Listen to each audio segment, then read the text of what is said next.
Did you ever think you would make it? I feel I'm so close I could taste sweet victory. I know this life meant for me.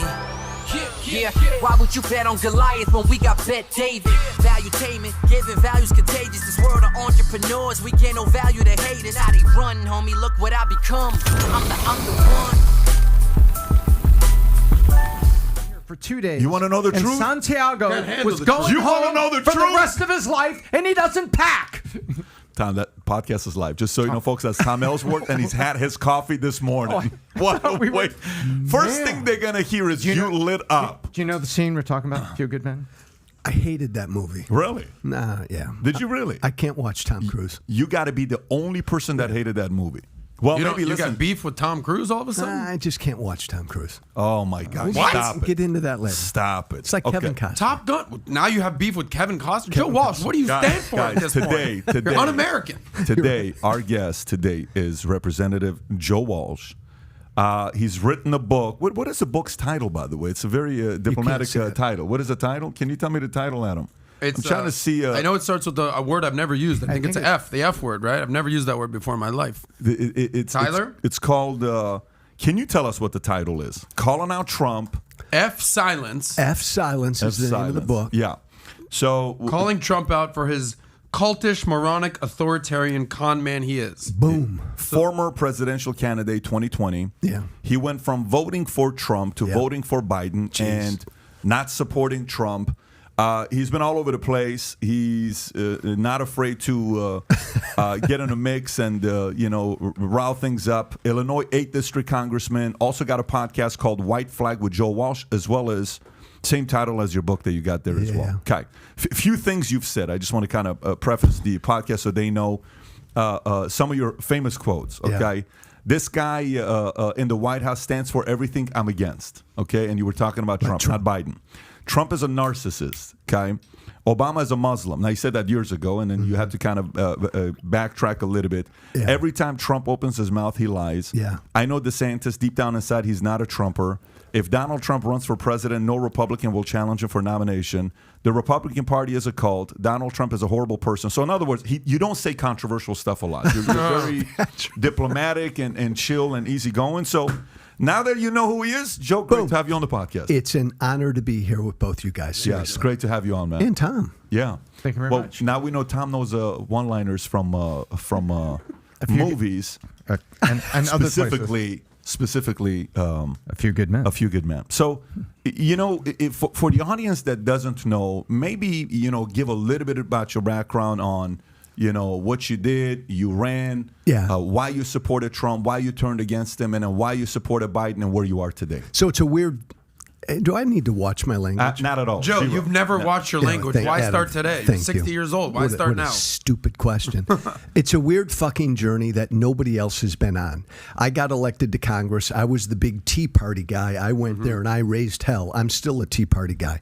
I left Congress. I got booted out of Congress. I voted for Trump in 2016 because I knew why people in this country were pissed off. Because both parties suck. Our politics is broken. Government's too fucking big. So I understood why Trump got elected, right? And I voted for him because of that. His people were my people. He gets elected. I start to pay attention to him, and I realize he's an utterly corrupt, criminal, horrible human being. At the time, I'm on the radio when Trump gets elected, 200 stations all over the country. I'm on Fox News every day, and I begin to speak against Trump. And when you do that as a Republican back then, you're done. So within a couple years, I was done because I just said I couldn't support this. And then I dedicated myself to doing everything I can to defeat him. And I voted for a Democrat for the first time in my fucking life in 2020. Not because I like Biden. He's too old. I don't agree with his policies. But to me, Trump's a danger. So I'm a politically homeless, still conservative, who just can't stand where my former political party is right now. Do you regret voting for Biden? No. Gosh, no. Really? Not at all. Yeah. You don't regret voting for Biden? Well, yeah, it was an easy vote because, and you may disagree with me, Patrick, but I consider Trump to be an existential threat. So if you're like me and you think that, you got to vote for the only person who can beat him, even if you don't like him. So let me ask you, what was the tipping point for you? What did Trump do for you to say, I don't like this guy. Boom, I'm flipping. I screwed up in 2016 because I didn't pay attention to him. What do you mean you didn't pay attention? How could you not pay attention to the guy? He sucked all the oxygen out of the room. You were paying attention. No. Maybe you chose not to pay attention? I chose not to. Okay. I didn't like him as a man, but I really didn't know that much about him. I never watched The Apprentice. But again, remember, I'm a big conservative voice. I'm on the radio all over the country. I can see he's going to win the Republican nomination. All my listeners are supporting him. I'm with my listeners in what we need. But I really didn't take him seriously. And by the way, that was a shitty job of mine. I should have. Once he got elected and I started to pay attention to him, and I realized that he lies every fucking time he opens his mouth. And it to me, it didn't seem like he had the interest of the country he didn't care about the country. He only cared about him. The final straw was Helsinki, the summer of 2018, when Donald Trump stood in front of the fucking world and said, I'm with Putin. My own people can go jump. I went on the radio that night and I said, I'm going to do everything I can to make sure he's not reelected. And the minute that happened, I began to lose my radio show. So you said you weren't paying attention. Helsinki was the final straw. You said you weren't paying attention to him, but rolling up to the election, certainly you knew after he got because right before the election, the turning point for me realizing how serious it wasn't that he won the nomination. Yeah. What was the contrast, and it wasn't Fox, it was all networks, the contrast between the crowds that Hillary was pulling and the crowds that Trump was pulling. It was crazy. And at that point, my switch flipped in terms of my, not supporting or not supporting, but my switch flipped on my Vegas odds making side of my brain. They're like, wow, this guy could do it. I don't think he will. I think there's too much of a machine with Hillary, but he could do it because I was looking at voter enthusiasm. What was your turning point coming up to the election where you say this might happen? When you say you weren't paying attention to him. And again, it's all relative. Like I didn't pay a lot of attention to specifically him. Obviously, I'm a major political figure at the time, so I'm paying attention to the fucking race. I knew at the first Republican debate that Trump was going to win the nomination. When Donald Trump stood up and did his thing, and look, guys, I don't come from the Republican establishment. I'm a Tea Party hellraiser. And you had Jeb up on that stage. Looking like yesterday's lunch. Yeah. No inspiration whatsoever. Yeah, Jeb and Marco and all these guys up on stage sounding like just fucking politicians. And Trump gets up there and says, I'm going to build a fucking wall. I'm keeping these people out, blah, blah, blah. And he's throwing insults at people. And all the Republican establishment people were telling me that's horrible. We cannot nominate this guy. But everybody who called into my radio show said, Joe, it's about fucking time. I knew then Trump was going to win the nomination. I think I knew a couple months before the general election that he was going to beat Hillary because Hillary sucked. Hillary was the poster child. Look, we live in a populist moment, guys. Americans are rightly pissed off at our politics. Hillary was the poster child for establishment politics. I knew he was going to win 2 minutes before. I felt like 2 months before. I felt like he could. Yeah, that's interesting. So 2018, when did they start talking about the Russia hoax? When did that start? That started right off the bat. No, 2016. Immediately. Okay. Yeah, right. So that was a disappointment too. Yeah. So did that at all? Were you ever like, if somebody were to go audit to see all your recording on the radio, would there ever find a time that you believe the Russia hoax was taking place? Did you ever buy into that? No. Like, let's just say we do an audit right now, and it comes back and it says, here's what Joe Walsh said about Russiagate.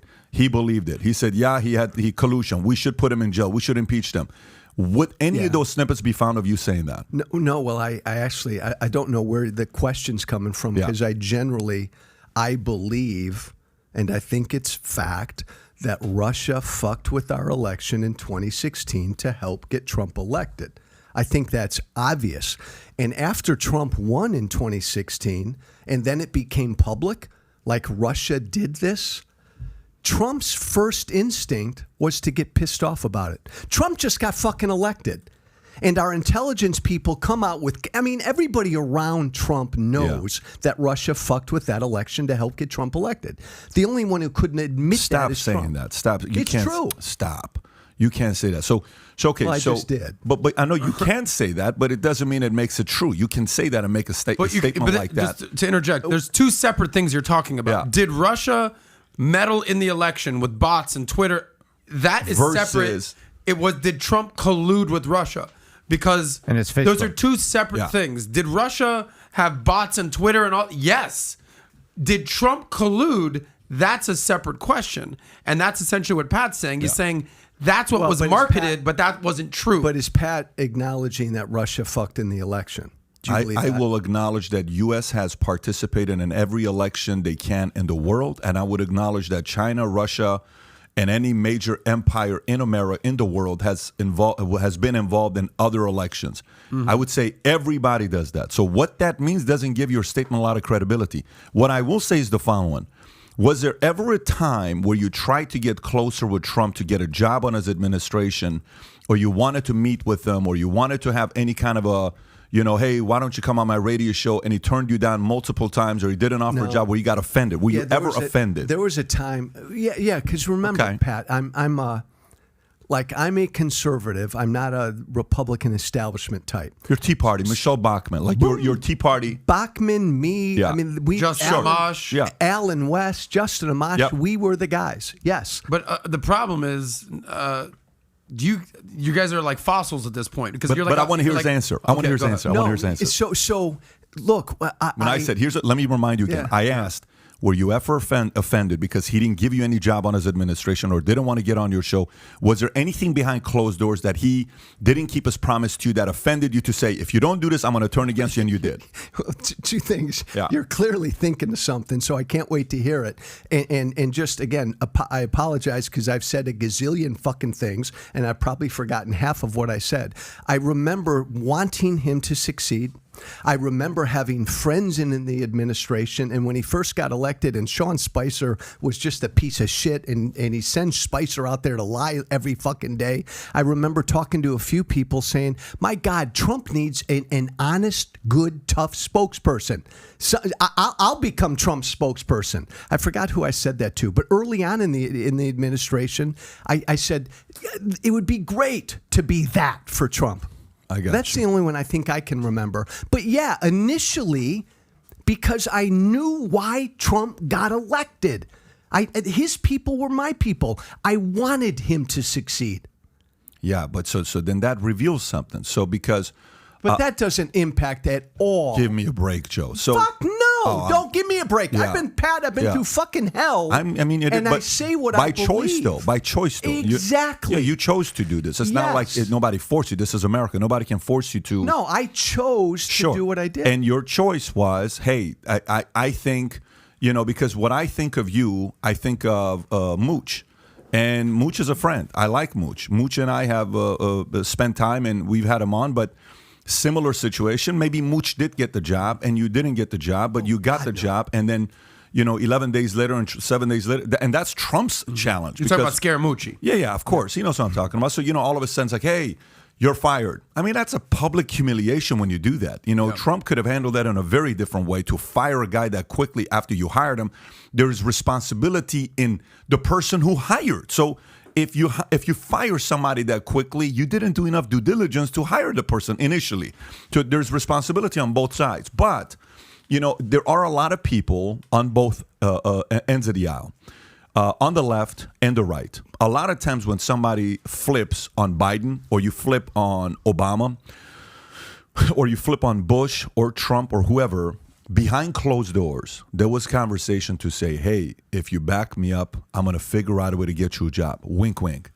And then they don't. No. And then you're like flipping out saying, I can't believe you didn't do this. I'm going to go and I'm going to do this. So those are the types of stories that the public never knows about. We don't know about. I'm not telling you there's credibility behind my... No, there's not. Yeah. I mean, everybody, by the way, just so you know, Pat, everybody in my position who came out and said, I'm against Trump, they did it for their own reasons. Maybe some people did it for money, for a gig, for a job. I don't know why Mooch did what he did.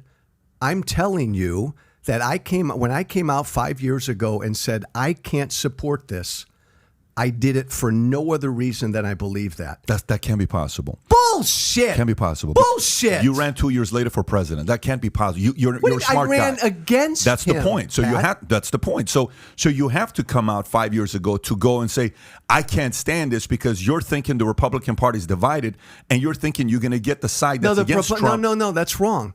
Which part is wrong? I never said, and I don't believe the Republican Party is divided. It's never been divided. It's Trump's party. Wait a minute. I've acknowledged that publicly. But by the way, can I hear myself a little bit more? Yeah. Because I'm an old man and I'm Lincoln deaf. Project. So go to Lincoln Project. Talk to the Lincoln Project people. Yeah, but they're not me. I'm not saying you're Lincoln Project. Of course not. But the Lincoln Project people are against Trump, and that was a community that some people banked on. They said, okay, if I think it wasn't my community. Well, the Lincoln it's more your your community?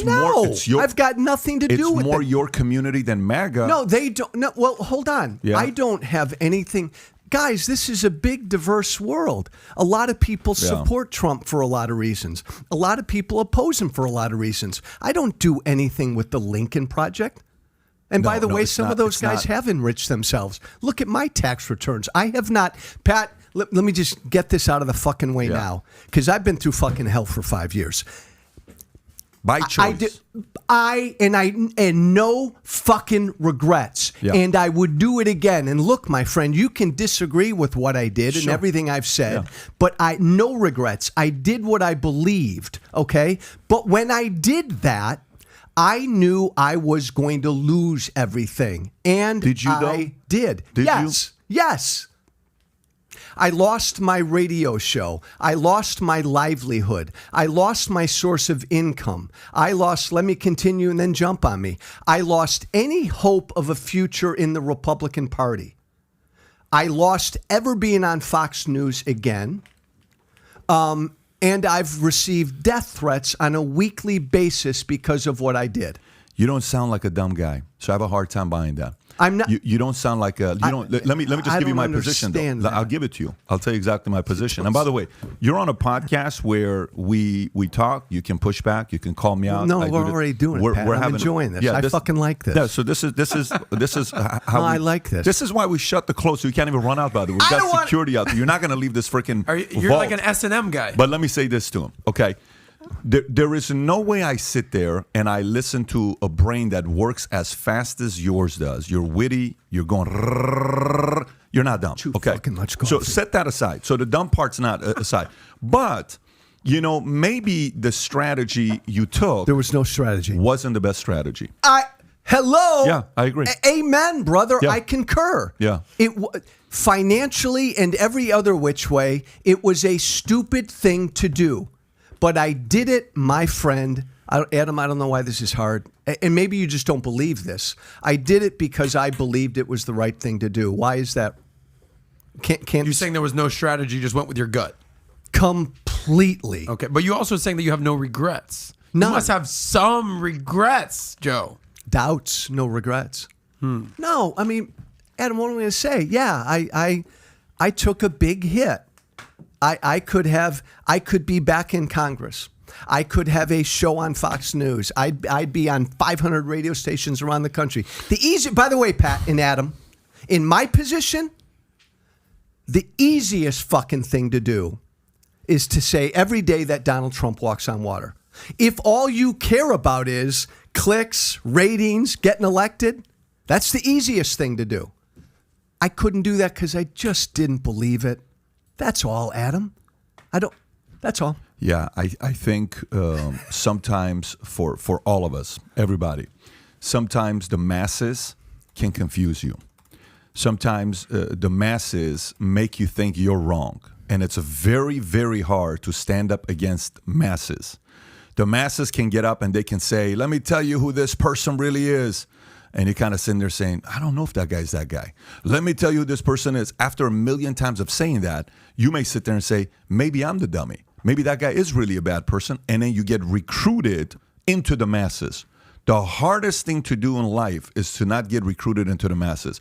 It's one of the hardest things you can do because you're alone. You have to stand alone. And that is not easy to do. So during that time, you are not the only person that did what they did. There's a lot of people that did what they did, that turned against this guy.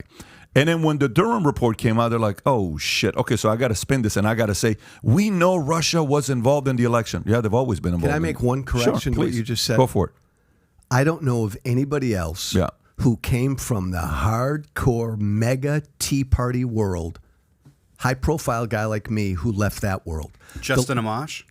Justin Amash bailed in 2017. Hold on. Justin Amash never voted for Trump. Justin Amash never supported Trump.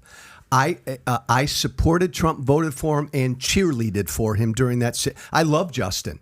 Justin. Isn't he a libertarian today? Yeah. He's a libertarian. But finish your point. You were making a point before. Yeah, he left the Republican Party. But Justin, to his credit, was a never Trumper from the beginning. All these Lincoln Project guys and most of these never Trumpers, they were never hardcore mega Tea Party Trump supporters to begin with. I left that world. I don't know of anybody else who did that.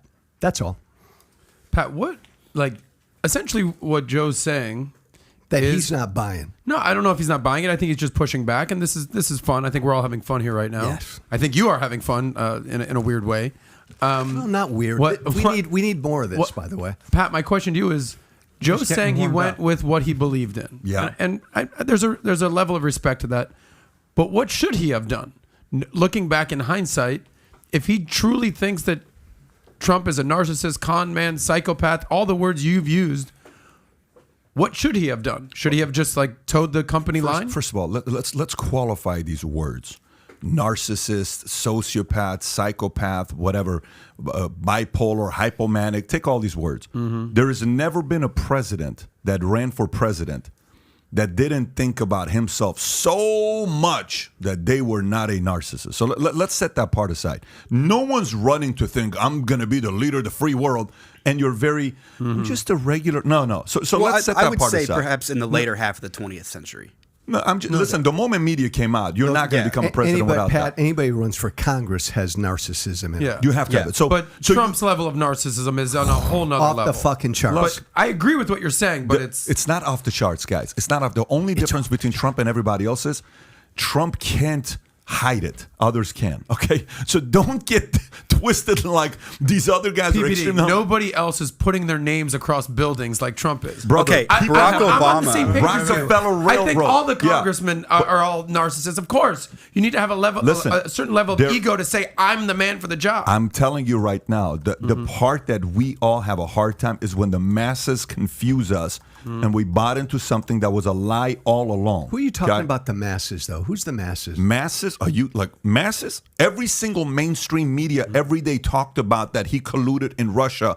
That's the masses.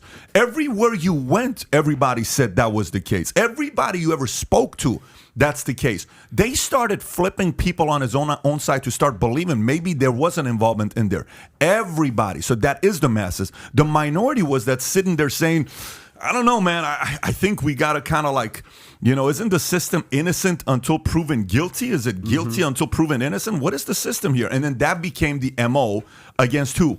Everybody. Kavanaugh, him, Clarence. Everybody is guilty until proven innocent. That system's not cool to approach. So, yes, the masses. No, I'm not disagreeing with that. The masses confused so many voters. And voters sat there and said, maybe they're right. Maybe they're right. Look, so when my parents got a divorce, both sides told me bad things about the other side, okay?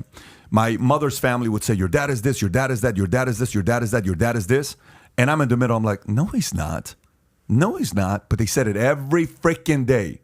No, he's not. And then my dad's family, your mom is this, your mom is that, your mom is this, your mom is this, my mom.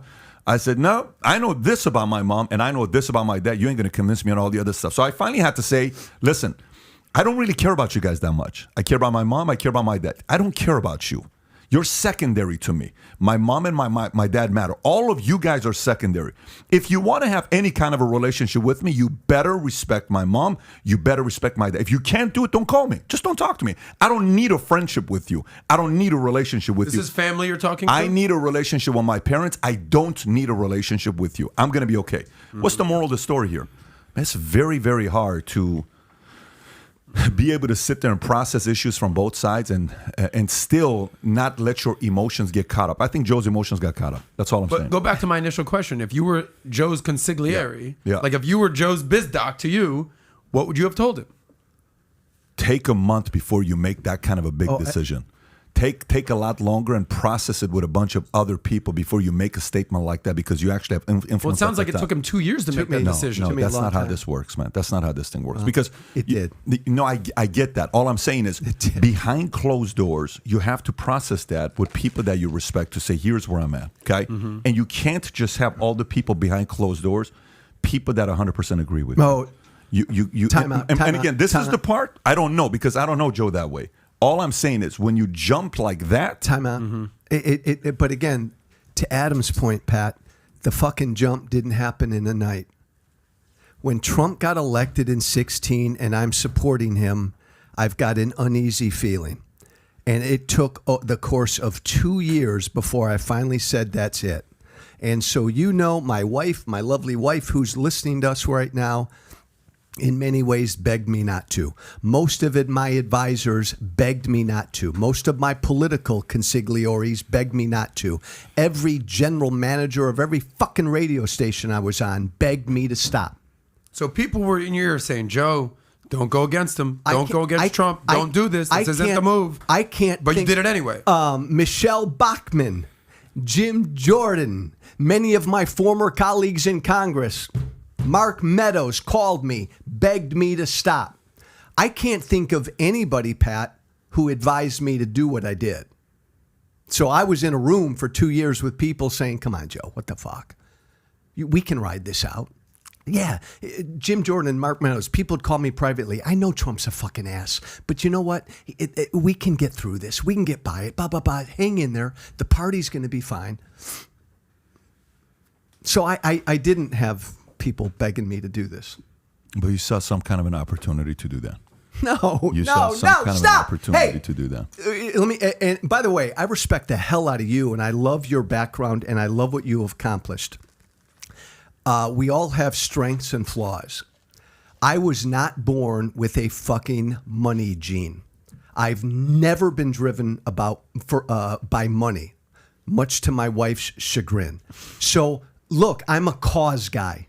If you look through my life, generally, everything I've done, it's been cause-driven, and I do what I believe is right, no matter where I'm going to sit financially. You were a social worker at one point. I was a social worker. I was a teacher. I mean, I've never been driven by money. So go back to the question when you say I don't regret voting for Biden. For one reason. So if what's the reason? The only reason is I wanted Trump to lose. I didn't vote for Biden because I like Biden. You said it was an anti-vote. Yeah, but that's not completely. But that's not so to me, the anti-vote, and we've had this conversation as well many times. I think the anti-vote is an emotional vote. I think I'm being straight up with you. Mm-hmm. Every vote is. No, not necessarily. Yeah. I think most votes are. You're right. Most votes are. But I think the logical vote is more the for vote. The emotional vote is the anti-vote. Bullshit. I think so. Great. We can debate that and talk about it. I think the logical, for example, you hire somebody in a company and you bring the guy on board and you sit there and you say, well, let me tell you, man, I really like this guy. If I really liked a person I was hiring, I'd hire my niece. She's 14 years old. I like her a lot. I'd hire my nephew. But I'm hiring somebody to get the job done, okay? So when you hire somebody to get the job done, you don't say, oh my gosh, I'd love to go get hammered with this guy and party with this guy and play dominoes with this guy. You sit there and you say, this guy's going to get the job done, period, okay? So if you can and by the way, I've made the mistake of the other way around. I spent the first 10 years of my career in sales working with people I only liked. I spent the last 10 years of my business working with people that I knew could get the job done, not just people that I liked all the time. Now, if I can like them and they can get the job done, guess what? We got a friendship. We got a relationship, and that's lifelong. But I think when you say the only reason I voted for Biden is the against vote, I think that's where the emotion is. I don't think you're alone, by the way. I think a lot of people voted the way you did. I think you could have voted for Trump or voted against him based on emotion or based on reason, whatever. Mm-hmm. Statistically, the data shows that people generally vote for president, it tends to be an emotional vote. When you vote for your member of Congress or your mayor or your state rep, sure, it tends to be more, what are you doing about the potholes? But generally, when Americans vote for president, it's an emotional vote. Pat, you talk about getting the job done. Look, again, I'm a conservative. I disagree with almost everything Biden's done. There were things Trump did that I liked policy-wise. There were things he did I didn't like. But the job of a president is to do a lot of things, and he did a lot of things bad. He didn't get the job. Such as making sure the most important job of a president is to make sure that the laws of the United States are faithfully executed, to not be above the law. Donald Trump repeatedly acted like he was above the law. Every time when Obama was president, and we didn't pass a fucking law and Obama didn't like it, what would we always criticize Obama for? Executive order? Oh, the pen, the phone. Trump did the same fucking thing. He couldn't get his money for his wall passed through the appropriate process, so just sign a fucking executive order. Trump did a number of those. They both do. I mean, both sides do it, but Trump did a lot of that as well. Mm-hmm. That's a pretty weak argument on what things he didn't do right. What else? You know what he didn't do right? Yeah, what else? He didn't defend the United States of America. It. Bullshit. Oh, my God. Give me By the way, flip and break. You want to get back into policy. Yeah. His tariffs, I think, were horrible for America, horrible for American farmers. To China? To Americans.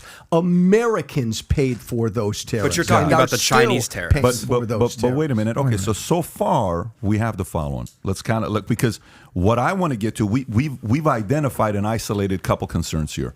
One concern, which you just were straight up about, it's like, listen, it was an anti-vote. Phenomenal. Emotional vote, let's set that aside. Not emotional. It's an anti-vote. Anti-vote is emotional. Yeah, so my interpretation, not yours. That's my interpretation. Mm-hmm. On the other side, on the logical side, I ask about policies. You said the law. Okay, he thought he was above the law. Okay, everybody does executive orders. Well, I'm not done with above the law. So number two was you said he didn't defend America. He didn't defend America, and you say tariffs. He didn't defend tariffs. Which part of it? Those are two different issues. But if you want to actually go deeper, I would love to see you go deeper on those two topics. Go deeper on those two topics. I believe in free trade. And so when Trump engaged in tariff wars with countries all over the world, those came back and bit Americans. Americans paid for those tariffs. American farmers were devastated by those tariffs.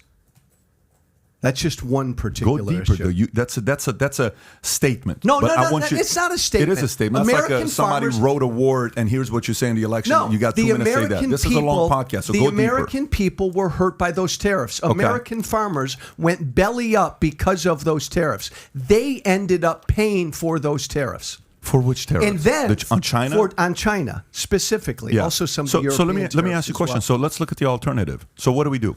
So let's just say we do a deal together, okay? I'm the better customer. You need me more than I need you. Who should make more money? I don't understand what you're saying. Okay, in structure, in a business, okay? If in a business, we're doing business, I don't need your business, but you need my business. Who should get the better deal? The person who needs the other person. I mean, no. Nope. Let me say one more time. Me. Here, I'm slow. I'm not picking up. I totally get it. I'll say it even slower. Okay. So there's two companies doing business. Mm-hmm. Okay. You desperately need the other company's business. The other company, with or without you, they're doing fine. Okay. Who should bow down to whose policies on what to negotiate with? I have to give the better deal to the guy I need as long as I don't put myself out of business. There is no question about it. Yeah, of course. Perfect. So if that's the case, who needed who, U.S. or China? You're saying China needed U.S. more than we needed China? It's not even a question on who needed who more. China needed U.S. U.S. didn't need China. U.S. helped China. China without U.S. would not be anything close to what it is today. So we went from not telling the history of how much U.S. contributed towards China's success, and now China is a behemoth, and our deals still favor China more than they favor us, and they're doing whatever the hell they want to do because politicians keep letting them get away with everything. That's what we want to do? No problem. Here's the tariff. These are our guidelines. What are you going to do, right? You're going to sit there and you're going to be like, oh, it's okay, let's keep doing this. Oh, it's okay, we're going to be doing it. So from a businessman standpoint, I totally understand what he did. And quite frankly, none of the presidents, both on the left and the right, knew how to deal with China, and he was the first person that he could do it. So yeah, when you do a decision like that with tariffs, unfortunately, I said this on the podcast on Tuesday, and I want to kind of hear your thoughts on this and what you're going to say, is the following. I don't think all the policies that America truly needs today, if a president ran with those policies, 0% chance they would win. Let me say it one more time. If a person ran for office today with policies that America actually needs, not what the voter will vote for, those are two different things. Well, you got to explain what those policies are. First of all, what we need is less entitlement. What we need is, we need less entitlement. What we need is keep going. What we need is military expenditure to be put more into cyber, biowarfare protection than we need other areas. I'm with you. What we need is to give incentives to businesses to keep creating jobs, not getting in their way. What we need is an area of deregulation that's preventing the small business owners to compete because the barrier of entry is, I can give you 50 different things that we got. Pat, I'd agree with 49 of them. But what I'm trying to tell you is I'm going to keep going with this, and I think he was the first guy that was able to do that. But sometimes policies you make, we were this close of breaking China. We were this close of breaking Iran. This close. We were this close of breaking Iran. We were this close of breaking China. This close. And then what happens? Boom. Someone ate a bat. Huh? Someone had to eat a bat. If he had another term outside the Wuhan lab, if he had another term, China would be in a bad shape today. Iran would be in a bad shape today, and America would have been the leader of the world. But because he was only a one-termer, guess what? China's now the leader, Pat, and you got all these other guys that are stepping up. Let me ask you a question. Is there anything Trump did during 4 years that you didn't like? I think he. So let's talk about that. So it's a very good question that you're asking, and I talk about this regularly. Or anything he did that disappointed you. So he calls him out quite regularly. But go ahead. I don't want to put words in your mouth. I tell you right now. So, for example, a lot of people in business and disagree with what I say. I have enemies in business for many different reasons. I'm not slowing down. I'm continuing. I'm growing. So people will say stuff about me, and they'll say, "Let me tell you, Patrick this, and Patrick that, and Patrick this, and Patrick that." And I watch them like, interesting. Okay, cool. Cool. 99% of what people says about me, I don't need to go and defend. Completely. His biggest flaw is he has to defend every accusations of him. When you do that, it weakens you. It doesn't strengthen you. So for example, take a look at Obama, what Obama did. Obama got 1 million accusations. What would Obama do? He would just go dance, dance, dance. Forget policies. Obama. No, forget policies, but he knew how to dance with the criticism. Mm-hmm. Trump doesn't know how to do that. Now, some people may say, but that's why I like him. Great. He's a New York guy. But for many years we said a New York politician will never be a president because America's not ready for New York president. Chris Christie, we're not ready for something like this. There's too much in your face. Okay, Jersey, New York, whatever you want to call it, right? So for me, it was that standpoint that he picked the fight with literally everybody. He could have avoided 99% of the fights and just imposed the enemies could have been China. The enemy could have been Iran. The enemy could have been mainstream media. The enemy could have been those guys, not everybody else. Hey, Pat. He would have gotten more done. Yeah, he had New York brash, but he had California bruisability. Everybody. He's a fucking pussy. Yeah. Bottom line is he is. Whereas Obama came from Chicago, where somebody hits you, you kind of roll with it. You're saying Trump's a pussy? He's a coward. Oh, well, he's a bully. All bullies are cowards. I don't disagree on the bully side, but I don't know about the coward side. He's an absolute coward. Let me ask you this. Did you like the fact that Donald Trump lied about the 2020 election, refused to concede, refused to participate in the peaceful transfer of power, and then led to what happened on January 6th? So let me tell you how I'm wired. You got to know how I'm wired, okay? When the Russia investigation started on him, this is how I'm wired. I don't know. If they're right, that's dirty. I'm talking 2020. But I'm going to explain to you how I'm wired.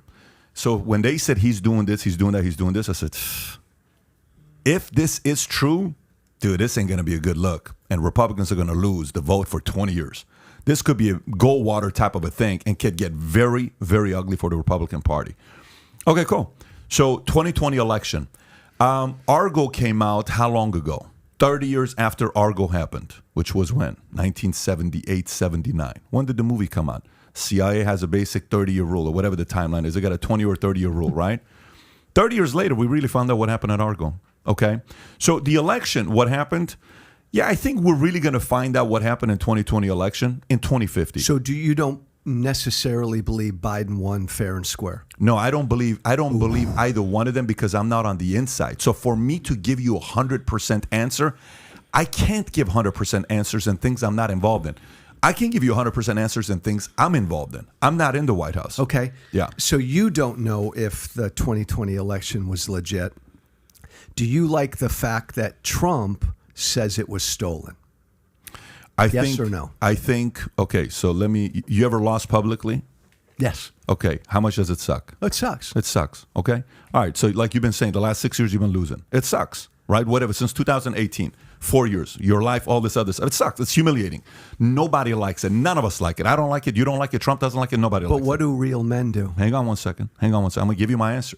So Hillary loses 16. What does she say? Oh, it was Russia. Stop! I would have never. Patrick, you're not being truthful with your audience. I'm going to give you my answer. But you're not. That's not true. But that is true. No, it's the not. first thing she did. No, it's not. The first thing she did on The View and everywhere else was she. Pat, I love you, brother, but that's not right. The first, you're saying she never said that. Pat, the morning after the 2016 election, the first fucking thing Hillary Clinton did was go on national television and concede. Oh, that's what you're asking. Congratulate Trump and offer to help work with Trump. These are two different questions. These are two different questions. No, but you just said that was the first thing Hillary did. Stop it. Bullshit. These are two different questions. I'll give you the answer on both of them. Number one. The moment Hillary lost... Still having fun, by the way. The moment Hillary lost, Hillary said there was the bots that helped Trump get elected. You can't deny that. Did she concede that night with the phone call? Let me tell you. No, she didn't. Paul DePodesta was in front of every microphone and she hid. It's not the phone call, Pat. What do you mean? She went on national television the morning after the election, brother. No, I'll tell you. That's not a no in front of the country. Oh my gosh, you're not going to let me finish in this part. Go ahead. I'll tell you one part. So in regards to Russia, she said that constantly for years. Now, what I didn't like about what Trump did. Here's what I didn't like about what Trump did. The next president inauguration, whether they cheated or not, what are you doing not being there? I don't like that. If a country has traditions, traditions are above you. You know what I like about what Michael Jordan said one time about LeBron James? Here's what Michael Jordan said about LeBron James. LeBron James made a comment. He says, I believe there's one jersey in the NBA that needs to be retired forever, the number 23. They asked you're from Illinois, so you know this story. They asked Michael Jordan, what do you think about this? You know what he said? He says, no one man is bigger than the NBA. I think Trump thought he's bigger than America. I don't think he is. I don't think anybody is. So maybe that's your way of saying that you're disappointed that Trump didn't put the country's interest before his own. The traditions. And forget about the traditions. Forget about the traditions for a minute, Pat. What's best for the country is, even if you got questions about the election, there was an election. Biden was declared the winner. I don't like it. I'm fucking pissed off. It was stolen from me. But America comes first. Our democracy comes first. It sucks. Biden won. I'll help him with the transition. I'll show up at his inauguration so the American people can see that this thing still kind of works. You're disappointed that Trump didn't do that. 1,000,000%. Thank you. That's all I wanted. I just wanted to make sure. By the way, I've been saying this for a long time. Yeah, I don't think there was a debate on this. Yeah, 1,000,000%. But Joe didn't know that. He wanted to hear that. Yeah, listen, man, I'm living in America. I'm nothing in America. There's two ways I view myself. One, I'm one person. You're just one person. You're just one vote. You can't really make an impact. I know for a fact I can make an impact. But I also think from the other side, the bipolar relation, I'm just one. If I die tomorrow, world's going to continue. No, Steve Jobs was a massive guy. He died. We moved on. When you and I die, we're going to move on. This has been said in a lot of different scripture, a lot of good books, and you can read about it. As much of an important person we think, we're going to move on, and the world's going to move on with us. I don't disagree with that part. But go back to logic. Policies. You still have to make an argument for the policies. You got Trump's policies. Take Trump out. Take Trump's method of communication out. Take Trump's bullying style out. Take Biden's method of knocking, I'm not going to disagree with you. On the policy side, look where America is today versus when we were under Trump. I said it publicly at the time. I've said it every time since. I am closer, obviously, to Trump's policies than I am to Biden's policies. I made my decision that Trump's threat to the rule of law and democracy, and I think it played out during the 2020 election, to me was of greater concern than the policy differences. Hang on. Which is why, go ahead, Tom. Can we address that? Because you're talking about the rule of law. So do you believe that Joe Biden legitimately won the election? Yeah. So we're not going to talk about the fact that they changed voting laws that they allowed without approval from state congressional boards, that they allowed mail-in voting, that we had the least number of retracted votes ever in American history with the highest amount of mail-in ballots. They eliminated voter signatures. Mark Zuckerberg dumped how many hundreds of $1 million into creating his own voting laws, essentially. All this stuff, right? So Donald Trump, two things can be true at once. Donald Trump can be incorrect that the voting machines were hacked, et cetera, while at the same time saying that the rules and the laws were messed with because of COVID. And also, so it was not Donald Trump who locked down the entire American population. It was not Donald Trump who let the Summer of Love riots go on and happen. It's not Donald Trump who accepted 10% from the big, like all these things are coming out. So right, shit like that always happens. But you made a great point. And this is why Trump is so fucking stupid. If Donald Trump, my friend, had said what you said, that, oh my God, we've got states that have changed their rules and we're making it much more liberal to vote by mail. Oh my gosh. If Trump had focused on stuff like that, instead of saying, it was stolen voter fraud, right, Trump could have made a credible case. So, but can two things not be true at once? Donald Trump can be pompous and arrogant and, as Pat said, show it off more than the other. Like, let's not forget, Barack Obama is building a $486 million plaza to himself in Chicago. He wrote an 800-page autobiography. Hillary Clinton in 2022 just came out and read her election speech, okay? And they spent... So every president is narcissistic. But at the same time, Donald Trump is not a threat to democracy. The Republican Party is not a threat to democracy. It's not the Republican Party that has a wide open border with 3 million illegal immigrants crossing. That's what makes this a cool country, because you and I can disagree on that. We were living in a once-in-a-lifetime pandemic, health crisis. So some states made it easier for people to vote by mail. You can have a problem with that, but then have that fucking discussion and talk about that. And that's how it should have been talked about. I tend to believe, right, in 2020, and I'm in the middle of a once-in-a-lifetime pandemic, states, because a lot of older people did not want to go anywhere in person to vote, states should do whatever they can to make it easier for people to vote in a health crisis like that. Trump, if he had been smart, would have championed that kind of cause. And by the way, guys, if Trump had been smart when we were hit by COVID, once COVID hit, I remember turning to people I knew saying, this could be a great opportunity for Trump. He can lead the country through this. This is like we're at war against a virus. But he just wasn't capable of doing that. But I also don't believe that's accurate. Florida closed for 2 weeks. 2 weeks. I was here the entire time they closed. And Florida was literally middle of the country in terms of COVID death rates. So I'm not talking about that, and I'm not disagreeing with you. And if I had been a governor of a state, I would have been much more like Governor DeSantis in Florida than Governor Newsom in California. I agree with you on that. That's a separate issue. I would not have locked down shit. I'm not a lib. I'm not a Democrat. But back to Pat's point. Thanks, Tyler. Thank you. The debate that we have all the time that I catch a lot of flack from is policies versus personality. Pat has a very unique ability to disregard all the BS that comes from a shitty personality. And I do think that Trump is a lot of what you said. But Pat has the unique ability to say, yeah, he fights with enemies too much. He says things that are horrible. He probably shouldn't do that. He's a bully. But I have the ability to just focus on policies. And that's how you can kind of grapple through a lot of what the disgust that people have with Donald Trump. It sounds like you have I remember when you went on Bill Maher and he's like, let's go down the list here, buddy. Right? Okay. Judges, you agree with that. Boom. Right? Pipelines, you agree with that. Boom. Right? You want to end Obamacare. Boom. All right. We agree with that. Tax cuts. Boom. And like all the policies, 90% you agree with. It's just that you couldn't get through his disgusting personality. I love you, Adam. It ain't personality, but you're right. I probably agreed with 80% of what Trump did policy-wise, which is pretty damn good. It's not just Trump's policy. I'm sorry. Personality. Excuse me, personality. Is he an ass? Is he a bully? Is he a coward? I believe all of that shit. I don't care. I do care about that, but I don't.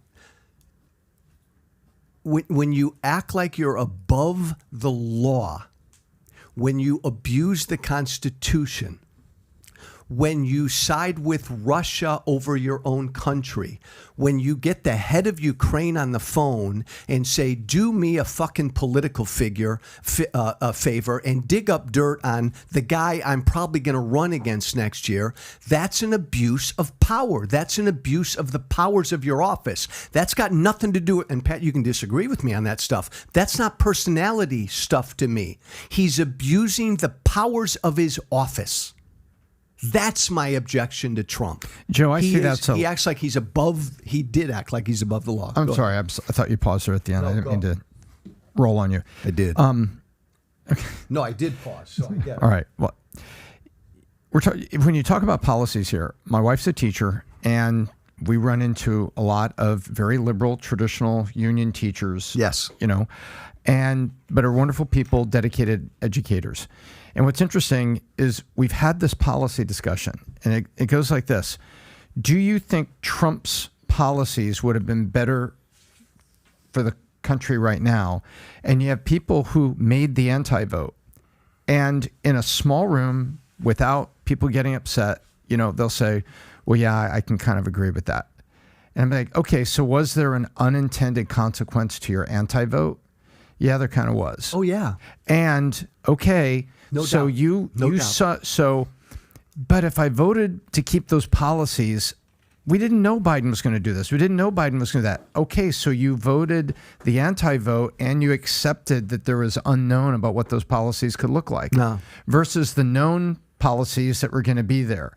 And I take you back to Pelosi herself, who was at odds over the healthcare bill with Obama, and said, it's on record, just remember, we're going to be here 36 years. He's going to be here up to 8.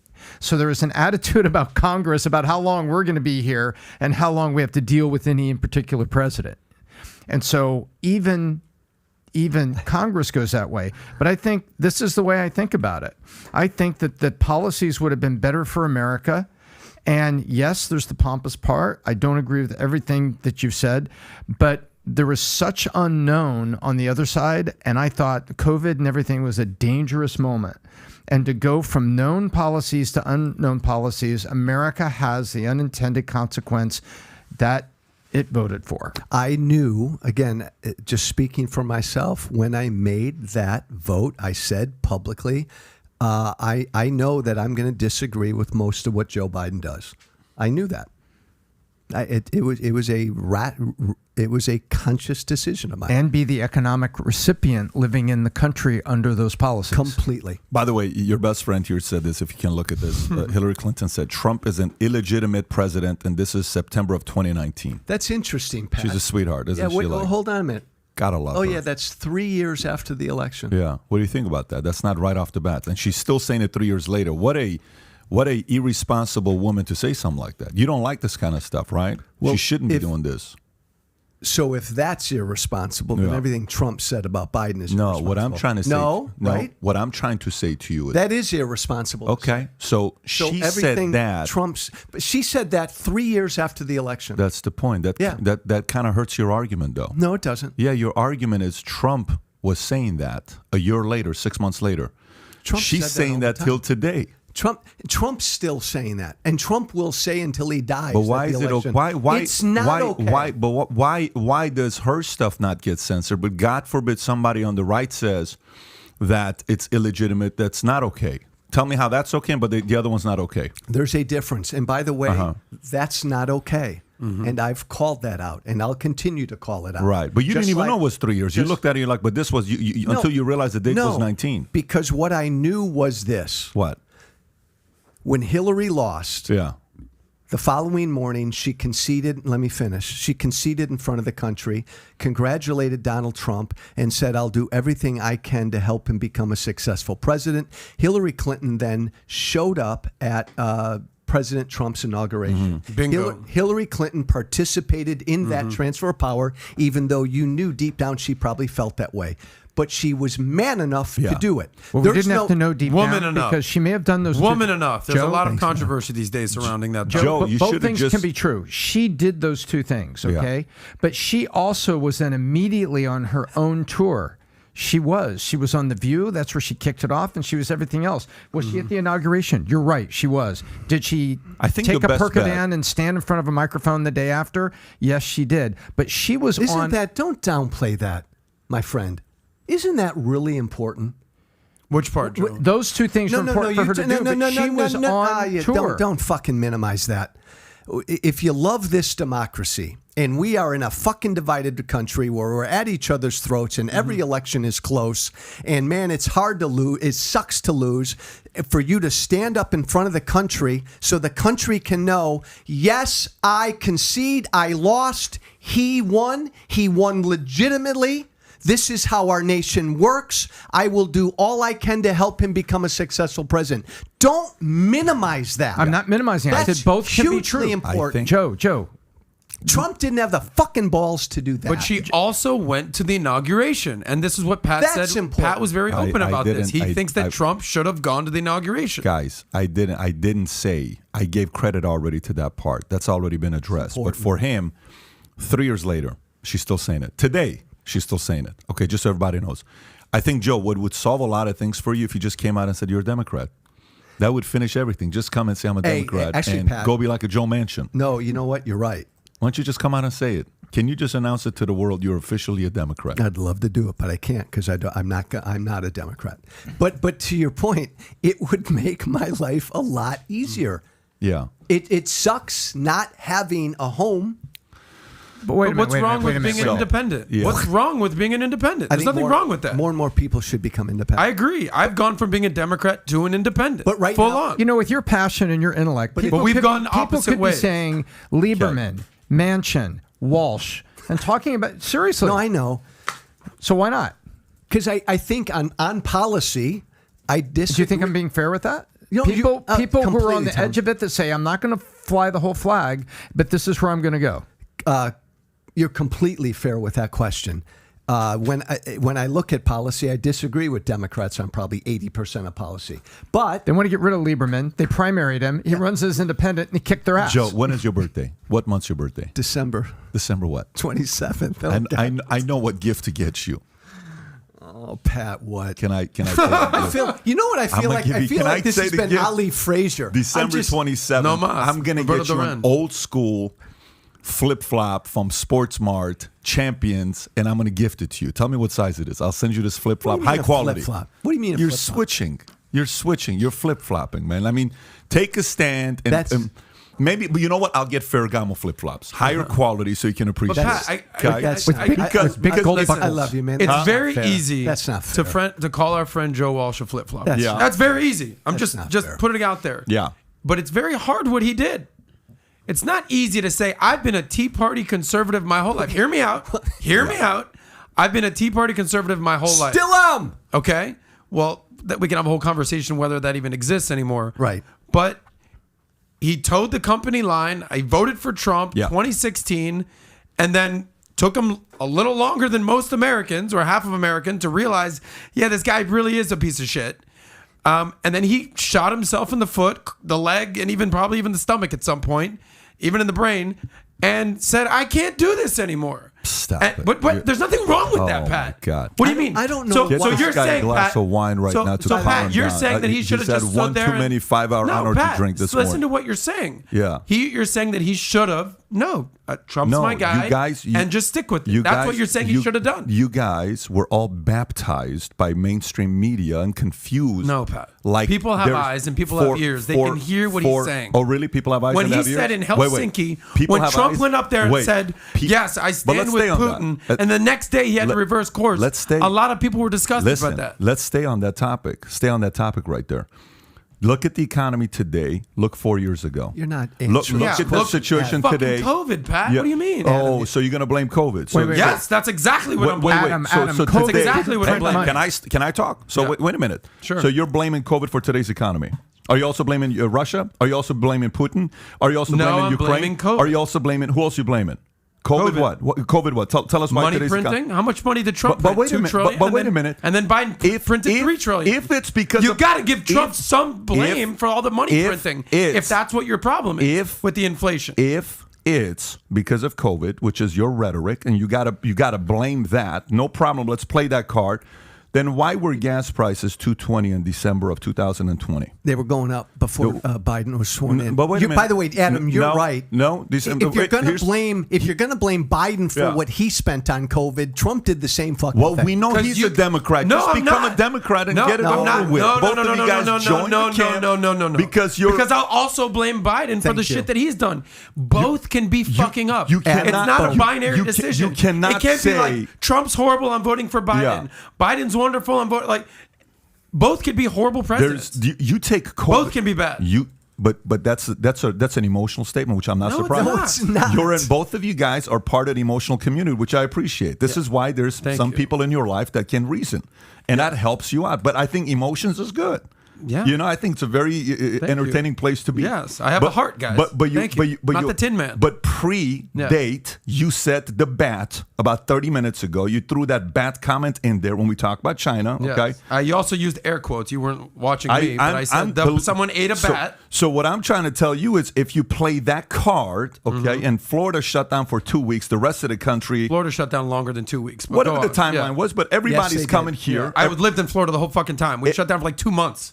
No, you lived in Dallas as well. You lived in Texas it was- as well. it So was 2 don't weeks. get it twisted. You lived in Texas for a minute. It'll be down to a week. Yeah. Yeah, but here's the point. Go back to it. Day before COVID. Go a day before COVID. February 4th. How's America doing? Financially? Foreign. Okay, ISIS, Afghanistan, China, North Korea, Iran, Palestine, Israel. How's America doing day before COVID? Policy-wise, I concur So you're with an you. emotional but voter. we were at each other's throats. But you're because there's part of that where people hate why each though? other. But no. Why though? But Pat, multiple things Why, could be going though? on. The economy could be going well Yeah. for most people. Yeah. But people could also have there's an undertone of people hating each other. Do you realize the rhetoric? Do you realize how scary it is for you, like a Pelosi, to have had control of Congress for God knows how many years? They don't look up at presidents; they look down at presidents. And You they're could say the party same president. thing for McConnell. You could same thing for Jim Boehner or John Boehner. I don't disagree. Yeah. So if you're going to call out one Are side, you call going out to let both. me make my point? You're Yes, going to keep sir. interrupting. Sorry, I had Just a tell little too me. much I'm coffee okay last with night. that. Both So sides. Both sides. If you let me finish, ahead, sir. it's okay. You're screaming. I like it. So let me tell you where I'm at here with this. Yeah. If we know Congress looks down at presidents. They don't look up at presidents. They don't say, "Oh my gosh, he's a president." Opposing president. Behind closed doors, are like this guy. He's got no influence as much as you guys think he's got him. He's nobody. Let's just freaking make him feel good on his ego. He's going to leave. We're going to keep controlling the policies, and we keep playing our games, and we have the card. So we're invited to the same parties. We'll, keep using this to do insider training, make our money, go big, buy the big houses. Just let this guy's ego go. We'll go do our own thing, right? No problem. Okay. Then all of a sudden, a guy shows up, and this guy calls out all your bullshit. Nonstop. This guy says swamp. This guy says all of this stuff. Next thing you know, people are asking questions that you have not been asked for a while. Do you think congressmen should be able to invest after having insider training? I'm sorry, Miss Pelosi. Did your husband ever make any financial decisions after having insider? No, we've never done that. No. Boom, that video goes viral.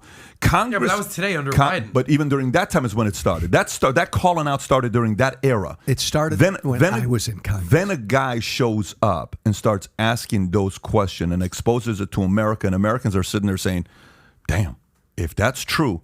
And then they said, hey, guys, we got to freaking create a confusion ASAP. Get people protesting. Get people rioting. Let's shut down the economy. Let's do all this stuff. Now we got monkeypox. It's horrible. Oh, my gosh, we're going to die. Let's use fear. The American person who are emotional, they fell for it. And guess what? We are in the state of affairs that we are in Fell today. for what exactly? Fell for what? What do you mean, from what? What do you mean? You said they fell for it. They fell for the fell emotion. for what? Of course. They fell for the manipulation. They fell for all the pinning against each other. You fell for it. COVID. You fell for Russia. You fell for Russia. Don't deny it. You fell for Russia. You believe that was really going on. You fell for it. I wouldn't say about the Russia thing. But, However, no, don't go off of it. Okay, you so answer this then. You fell for Russia. Why couldn't? Did you fall for Russia? Did you believe Russia was Here's happening? the question I would ask myself. You said I used to always ask myself, why couldn't Trump say one bad thing about Putin? One. He's a thug. He's a murderer. He didn't say one bad thing. He didn't help his cause at all. All he needed to say was, yes, Adam, Putin is a thug. If you're going to deflect, after the question, I'm not deflecting. I'm answering this head on. No, you're not. I'm asking you a question. Yes. The question is, did you buy into the Russia gate, whatever's going on, that Trump's involved with the election? Did I buy in a little bit? Yes. Yeah, okay. Was I all in? He's guilty, throw him in jail? No. But stop. You did. You asked me to answer the question, and I answered it. Why did you not have any information? I'll go back to my initial statement. Trump did not once, Pat. You still didn't answer my question. So if you're not going to answer, we can move on. I'm saying one time. No, Trump did not say one bad thing about Putin. If you're not going to answer the question. He went there in Helsinki and said, I side with Putin. And the next day he said, I meant to say I don't side with Putin. If you're not I'm sorry. That's a little aggressive to me. Okay, let me ask you a question. If you're not going to answer that question, you don't have any credibility. I just answered the question. No, you did not. Okay, so you answer fell for it. I'm going to look you in the face. Ask me the question. And I'll answer the question. Did you emotionally fall for the fact that Russia was happening without having all the information? I did to a percentage. I didn't 100% he's guilty. You did. I said there's a high likelihood something's up here. Okay. Because if he wouldn't come out and say, I would never, Putin did, if he wouldn't call Putin out, do you realize, there's a problem with that. Like if you're married and I say to the world, you beat your wife up every night, what you should do the next day? How about this? Yeah. If you said, hey, we really kind of think that your wife's been cheating on you. Yeah. I'll say, well, what proof do you have? Well, we saw her driving around. She checked into a hotel and motel. Yeah. She'd been snooping around. Yeah. I'd say, it's not looking good. I'd like to see more evidence, but based on what I'm hearing, it's not looking good. And then if someone said, you see this picture of this gentleman that your wife has apparently been cheating on you with? And you asked my wife, hey, what do you think about this guy? And she's like, yeah, he's a nice guy. And she wouldn't say, I would never hang out with this guy. He's a piece of shit.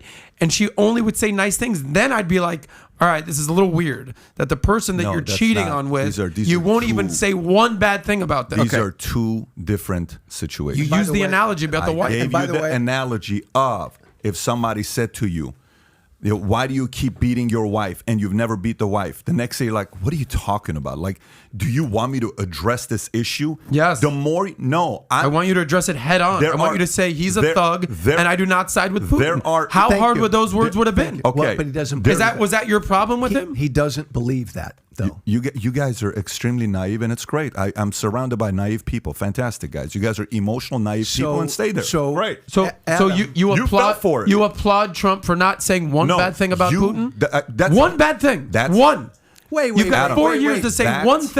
Wait, Pat. Do you like? You guys are funny today. Listen, no, Pat. You can scream all you want. No scream. I'm going to listen to you. Do you like? I've been listening to you guys. Yeah. If you want me to answer the question, so answer this. Do you like what Trump did that time in Helsinki in the summer of 2018? If you were advising Trump before he stood with Putin in front of the world, would you have told Trump to say that? Can I ask you a question? Answer that one first. Wait a minute for me. Answer that one. When negotiation happens, what part of the negotiation are you involved in? I asked you a simple question, when negotiation happens, what part of the negotiation are you involved in? Would you have advised Trump to say that? Yes or no? Whatever he said, Adam, or he won't answer. Pull up the article. What happened in Helsinki, 2018? Whatever he said or he didn't say, here's what you need to know. Why didn't Russia invade Ukraine during his term? You're avoiding the question. Why? You guys are avoiding the question. Pat, you guys have been getting emotional the entire time. No, you are not. We can talk about Ukraine. That's a good separate issue. When Trump stood in Helsinki with Putin, do you like what Trump did there? Which part of the quote do you want my commentary on? Pull up the quote. Be specific. I'll give you my commentary on it. President Putin says it's not Russia. I don't see any reason why it would be Russia. He said, President Putin says it's not Russia. I don't see any reason why it wouldn't be. Who's this? This is Trump who's saying was to asked if he believed. Question was specific. Yeah. President Trump, do you believe your own intelligence agencies, which say Russia meddled in the election, or do you believe President Putin, who says Russia didn't meddle? And these are the same intelligence agencies that worked Tyler, do night you like, over night to make sure that he was ousted. So that they had a backup plan. That Comey was against then him. Defend what Trump said. But wait a minute. Wait a minute. So what did he say? You're upset with the fact that he says President Putin says it's not Russia. I don't see any reason why it would be. Okay, let me tell you. He stood with Putin. Let me tell you what my style would be. You ready? Here's my style. You ready? Go ahead. Unlike being emotional, guys like the two of you, I would say to him behind closed doors, now I got leverage in negotiating with you. You're not behind closed doors, my friend. No. I think you missed the point. You missed the point with what I just said. If I sit there and I'm negotiating with you, and I say this, you don't deliver on my asks, you don't have I don't have your back, it's a different game. You can't come and say something like this and then behind closed doors, you're not giving me what I'm asking you. You lose leverage with me. So what are you supposed to say here? Tell me what you're supposed to say. So give me what you would say. You're President Joe Walsh next to Putin. Give me your words. Yes, Russia meddled in the 2016 election. You're a naive, emotional president. That's why you're not a president. Well, Pat. Okay. Pat, can I? Let me finish. That's why you're not a president. Let me finish what I would have said. Because if you would have said that, you could potentially cause a war. Now America's getting hit by because you don't know how to answer questions. I would. Let me finish. That's the problem. Let me finish my answer. Yes, because I was asked, who do I believe? I would have said yes. I believe America's intelligence community. Russia did meddle with our election. But you don't know that for a fact. Yes, okay, hold on. Yes, can I give you? Don't know that for a fact. Does. Let me give you one fact, and then you guys can debate this. No, and this is not emotion. There's no name calling here. He said, quote unquote, President Putin says it's not Russia. I don't see any reason why it would be, quote unquote. What did he do the next day? Trump. Let's talk facts. What did Trump do the next day? Hubba, hubba, hubba. No, Joe. No, I know. He went and he he said, did. I'm sorry, I misspoke. He knew he I fucked actually up. said, He was I totally don't see fucked up. any reason it wouldn't be. I spoke incorrectly. Trump came out and made a statement and said, I spoke wrongly. Fact. He went, is this a Trump? Trump responded by tweeting that he had great confidence. So the next day, he 100% reversed course. Are we not going to read the latter half of that tweet? As the world's two largest nuclear powers, we must get along. What? Okay, first of all, that's a separate point, Tyler. Tyler, that has nothing to do with what he said there. It's not a separate point at all. Nuclear, they should get along all the time. Nobody wants to your point, but the Adam, point is, Trump reversed knew course. He made a mistake. He knew he made a mistake. Because you know what happened, in my opinion, this is my opinion, someone came to him and said, hey, Donald, you're in trouble. You completely fucked up on the world stage. Yeah. You're going to need to go ahead and flip exactly what you said and pretend people are stupid and said, oh, I actually meant I wouldn't be. It's the exact same situation when he said, I'm here with Tim Apple, the CEO of Apple. And he goes, it's actually Tim Cook. He's I said Tim Cook. It's you said Tim Apple. Adam, do you realize how much of a fool you look like right now? I don't, because I'm telling the truth. Do you realize? Why am I a fool? Because I told you the exact story that happened. Adam, so that's emotions. That upsets you. I'm reading quotes. You going to keep doing this, or what do you want to do? It's not emotion. So you're watching. Wait a minute. Go. So you guys see this. You guys having some excitement, right? You guys getting aroused. This is fantastic that you're getting aroused on the podcast. I don't find this Let fun. me tell you. So now, say that. Yes. Fast forward to today. Your vote, America's a shit show. Nobody gives a shit what you're saying. Whether there's any credibility to that or not, America's a laughing stock in the world today because of your vote. Congratulations. Phenomenal job, guys.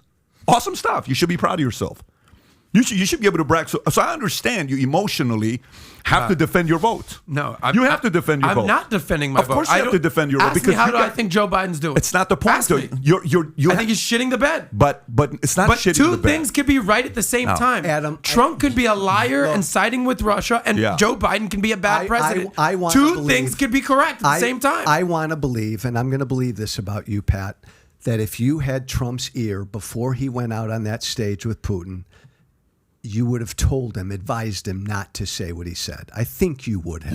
You guys are living in a. But I want to believe you would have. You guys live in a universe where unicorns fly and the never-ending story. Cool. You know, Right. whatever. Doesn't lie. By the way, So, and Trump, which is Trump great. Tells, by the way, Adam, you started this whole thing 15 minutes ago when you said, because you still don't buy this, you said, what if Joe just did 5 years ago what he thought was right?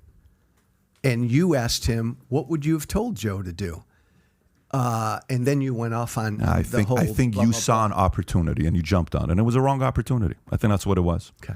I think a lot of people did what you did. I think they saw an opportunity and but they said, that's- let me go. But that's like you can also say the same thing to Liz Cheney. You can also say the same thing about Adam Kinzinger. There's how many people have voted? How many Republicans? These are guys. Listen, these are guys. You again. Do not be naive when your entire life has been playing politics and getting all the fringe benefits of being a lifelong politician, and a guy shows up with no politic experience and whoops your ass. It's public humiliation. You're It's down public- another road. He didn't whoop Liz Cheney's ass or Adam Kinzinger's ass. These are people. No, he didn't whoop Anthony Gonzalez. He didn't whoop Liz Cheney's ass. You called the father out. You're supposed to do what she's doing. Liz Cheney's supposed to do what she's doing. What's your point? Like you're no, but Liz Cheney was one of 13. But no, Liz Cheney. So go down the list. Anthony Gonzalez in Indiana. You had Liz Cheney Adam Kinzinger. They're all gone. Adam Kinzinger is who? Who? You tell me who respects an Adam Kinzinger today. Tell me. Well, that's the problem. That's the problem. Is that which is what? It's equivalent. It's equivalent of an Andrew Yang. Yeah. Okay. He's basically saying, yeah, I was a Democrat, but I can't condone this.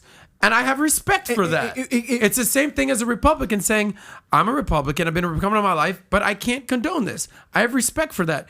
You say all the time, the people that call out their own party is who you have to respect. Lower Adam 5% is very loud. So you have to, and I'm telling you, tell Eric to lower 5% is very loud. So you have to understand that is still being opportunistic.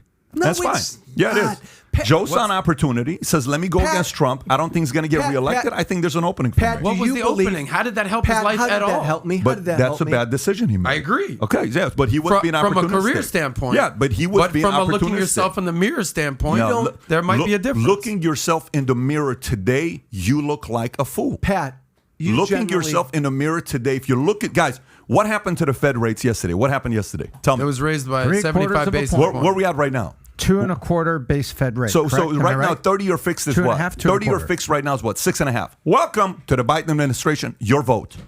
Pat, your vote. Phenomenal job, guys. I'm going. How's inflation doing? I'm going to assume how's inflation as well, doing? Pat. How's inflation doing? Tell me how inflation's doing. Pat, I'm going to. How is inflation doing? Set a record. 9.1%. If you guys want it, so now when it's logic, you're silent. Emotion, you're fired up. Pat. Logic, oh my God, you know. So it's only Biden, Trump, because Trump printed money too. I told you already, I didn't support. I've never supported bailing out since Obama days. I agree. I've never supported bailing out. I'm for right now. I tweeted this the other day. The only way we're going to get through this, where 20 years from now everything's going to be all right, is you got to let the too big to fail. So check. And this started when? When did quantitative easing start? Under who? Oh, wait, Obama. Well, under George W. Bush and then Obama. Okay. Do I support quantitative easing? You do not. Okay. Do I support what Trump did when he put $2 trillion and they said, here's what we got to be doing? I've never said send out. The only reason I said that is one reason. One reason only. You can't ask restaurants to shut down and not go to work and make them non-essential and not bail them out. You can't do, the two can't go together. Make sense? Yeah. Right. So I don't think you should have shut down restaurants in the first place. I don't think you should have shut down churches in the first place. Those are states' decisions. Those are governors. Totally That's fine. our friend so Newsom in then California. they're coming in and saying, hey, if we're shutting these guys down, what do we need to do? Yeah. So he's being advised on what do we need to do. He's got to kind of think about it. You're saying Trump. Yeah, but I still don't support it. Yeah, but the CARES Act had 5 different parts to it. I still don't support it. I'm telling you, I still don't support it. So you're calling out Trump for what he did, just like you're calling out Biden for what he did. I've been doing doing this for 6 years. Serious question. This is a business question. How much of inflation today is because we printed all that money? How much of that inflation is today? Yeah, I'm not even saying who printed it. It's just the fact that it was printed. 40% of all the money very big role. Okay, very big role. $2 trillion was printed under Trump, and $3 trillion under Biden, if not more. Again, so both are guilty. No. Again, when did the first printing happen? What year did the first printing happen?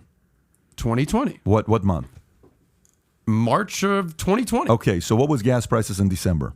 That's different from What inflation. What was inflation? Go to inflation. What was inflation in December 2020? Before we printed the money, inflation was 2%, if not less. That's after, okay? What was inflation in December of 2020? December of 2020, Yes, because sir. we had already printed the money. Yes, we have. 3 quarters Okay. ago, we printed the money. What was inflation in December of 2020? Around 2%. 1.4%. Okay. What was inflation a month before Ukraine? A month before the Russia invaded Russia, Ukraine? yeah. February of this year. 5%? 7.4%. Okay. So what's your excuse now? Let's hear it. I'm asking how much. He's not making I'm not an talking excuse. about gas prices. What I'm saying to you is policies have consequences. I agree with you. If you take COVID out, yes. If you take COVID out, you'd be sitting here economy Pat, galore. You can't say if you take COVID out. You can't. But Pat, COVID say was that. a great If opportunity my for aunt the had a left. penis, she'd be my uncle. But COVID exists. COVID was a great opportunity for the left. They capitalized off COVID in a phenomenal job. And the two Democrats that are sitting And here, that's what any you political party would That's do. what you support. And by the way, coming out of That's COVID true, had and a lot to do with So- inflation. But look, Pat, I enjoy this, and I love chatting with you. But brother, again, just be real with me. I'm not a Democrat. You can call me a son of a bitch and a dishonest opportunist. I'm not a Democrat. You said you are glad you voted for Biden, and you said you're happy you did. Yeah. So you've had a year and a half to assess that vote, And I don't. and you're still happy about it. I don't regret that vote. Okay, so what do you But think? Pat, What the situation Pat, today? Pat, the situation Pat, we're in today. Why are we in the situation we are today? No, stop, my friend. Exactly. And Let's get emotional. Listen, Tell me. listen. Why are we in the situation we are today? Tell me. I asked you a specific question. Which is what? Am I a Democrat? Based on what you're saying that you don't regret your vote, of course you're a Democrat. That makes me a Democrat, even though I'm not a Democrat and I'm not a registered because Democrat. you supported policies of a Democrat. Pat, If I vote for a Democrat or a Republican, Pat, Republicans and independents voted for Biden. If I claim I'm non-emotional, Come on, man. It's a nice podcast, but you gotta fucking deal in facts. If I claim I'm non-emotional, which you're saying you're not, okay. Pat, if I claim I'm not, what part of your vote today? Did independents vote for Biden in 2020? What part of your vote today? See, he just doesn't listen. Because you haven't answered my question yet. How much yet. longer is this, guys? You haven't answered I'm having a ball. You haven't answered my question yet. No, I'm sitting 5 feet from you. I get that, 3 feet. Listen, So what? 3 feet. Yeah. And I'm telling you to your face, I am not a registered Democrat. What part of the policies you voted for are you happy with today? I'm not happy with. Let me finish a thought. I want to hear it. Policies. As I've said before, Specific. I'm not happy with the vast majority of policies Biden has done. Yeah. I'm not a Democrat. I don't regret my vote. Yeah. Plenty of independents and Republicans voted for Biden too, Pat. They're not Democrats. Maybe they regret their vote, but they're not Democrats. But that's a difference, though. No, you called me a Democrat, That's man. a different, though. You supported. You know what? You're un-American. You supported Democratic You're policy. un-American. You can't say that. Why would you say that? It's your opinion. Because he's calling. No, exactly. opinion. How Yeah. stupid, Adam, is it for me to say that? But if you can, It's not if true. you can validate the But point, Pat sits there and says, Pat, "I'm a but if Democrat." you validate the point, I'll take it. I love you, man, and this isn't emotional. If you validate I'm the having point, fun, say but it. there's no point. Well, to Pat, this. Then tell me your policies. There's no point to What this. policies No. you voted for? Hey, What Pat. policies you voted for? Pat. Are you happy for the vote? Pat. Yes. I'm not going to tell you a damn thing if you continue to call me a Democrat. Then tell me what policies you don't support. No. Then tell me No. what policies you I'm don't. not. I'm not. Then you're then I'm a Democrat. Then you because tell me the policies. Hey, Tyler, how much longer? Tell me the Half hour. policies. Okay. Joe, you can get up and leave. I'm totally fine with that. We'll open the door for you. I may, and it's You do Joe, that. you're going to be fine. No, You're going to stay there. Adam, You're good. No. I'm totally okay with that. If you This is not emotional. Yeah. It really isn't. so I'm then not give me a logical answer. I'm not a no. Stop for a minute. Yeah, you said it's not emotional. I left the Republican Party 2.5 years ago. Yeah. I did not join the Democratic Party. I am an independent right now. Mm-hmm. So do not call me a Democrat. But tell me what policies you supported that today are working of Biden's policies. I'd have a hard time picking.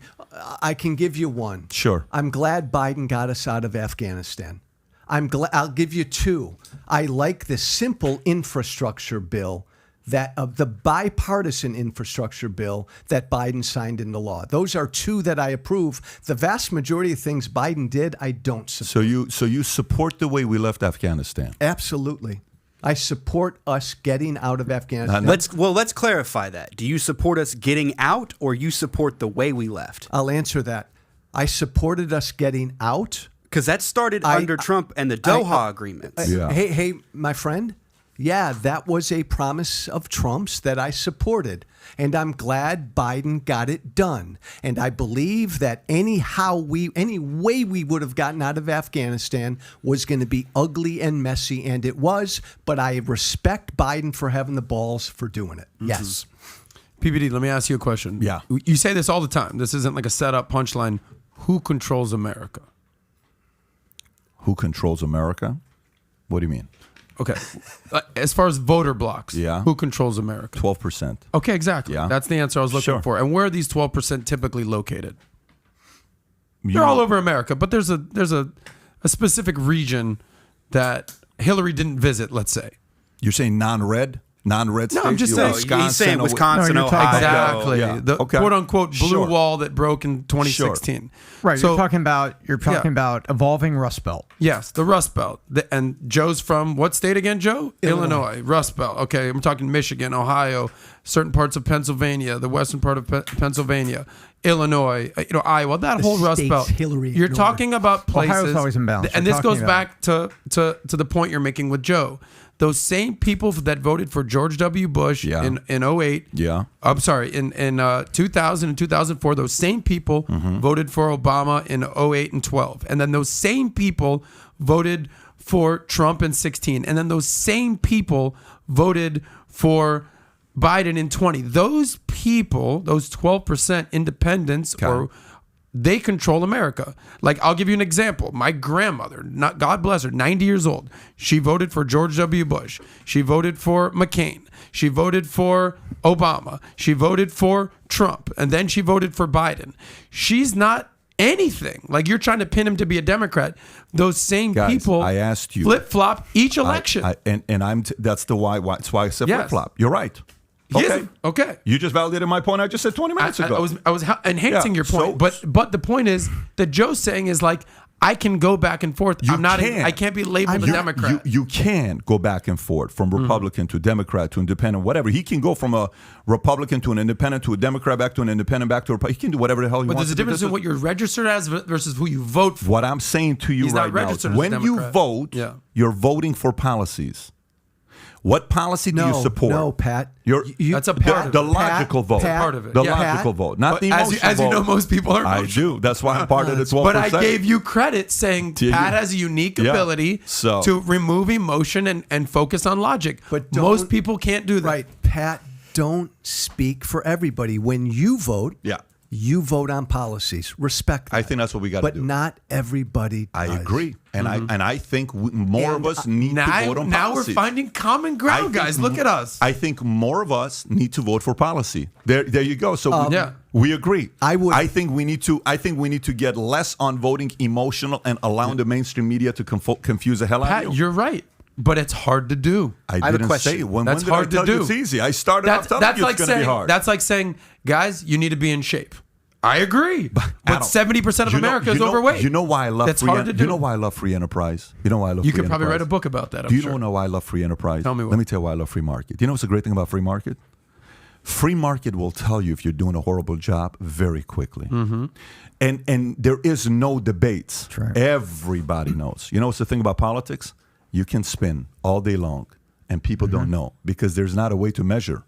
You can spin all day long, and the best spinners do very well in politics. Yesterday, who's the press secretary of Biden? Who's the press secretary? of Biden? I'm having a hard time saying her name. What's Jean-Pierre. Okay. Karine Jean-Pierre. Did you see what she said about recession? We're not in a recession. Did you guys try to change the definition of recession? No, we are not in a recession.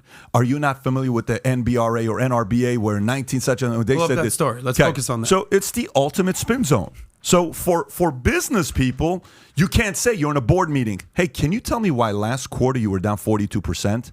That's not true. We're not down 42%. Let me tell you what we really are. We really are up 82%. No, you're down 42% in your revenues.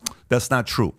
But that's exactly what it is. So in free market, there is no room for spin zone. Maybe a month, maybe a quarter, maybe 6 months. You ain't going to get away with it for long term. You're eventually going to get fired. But in politics, spinning is an art, and some have it and some don't have it. Yeah. There you go.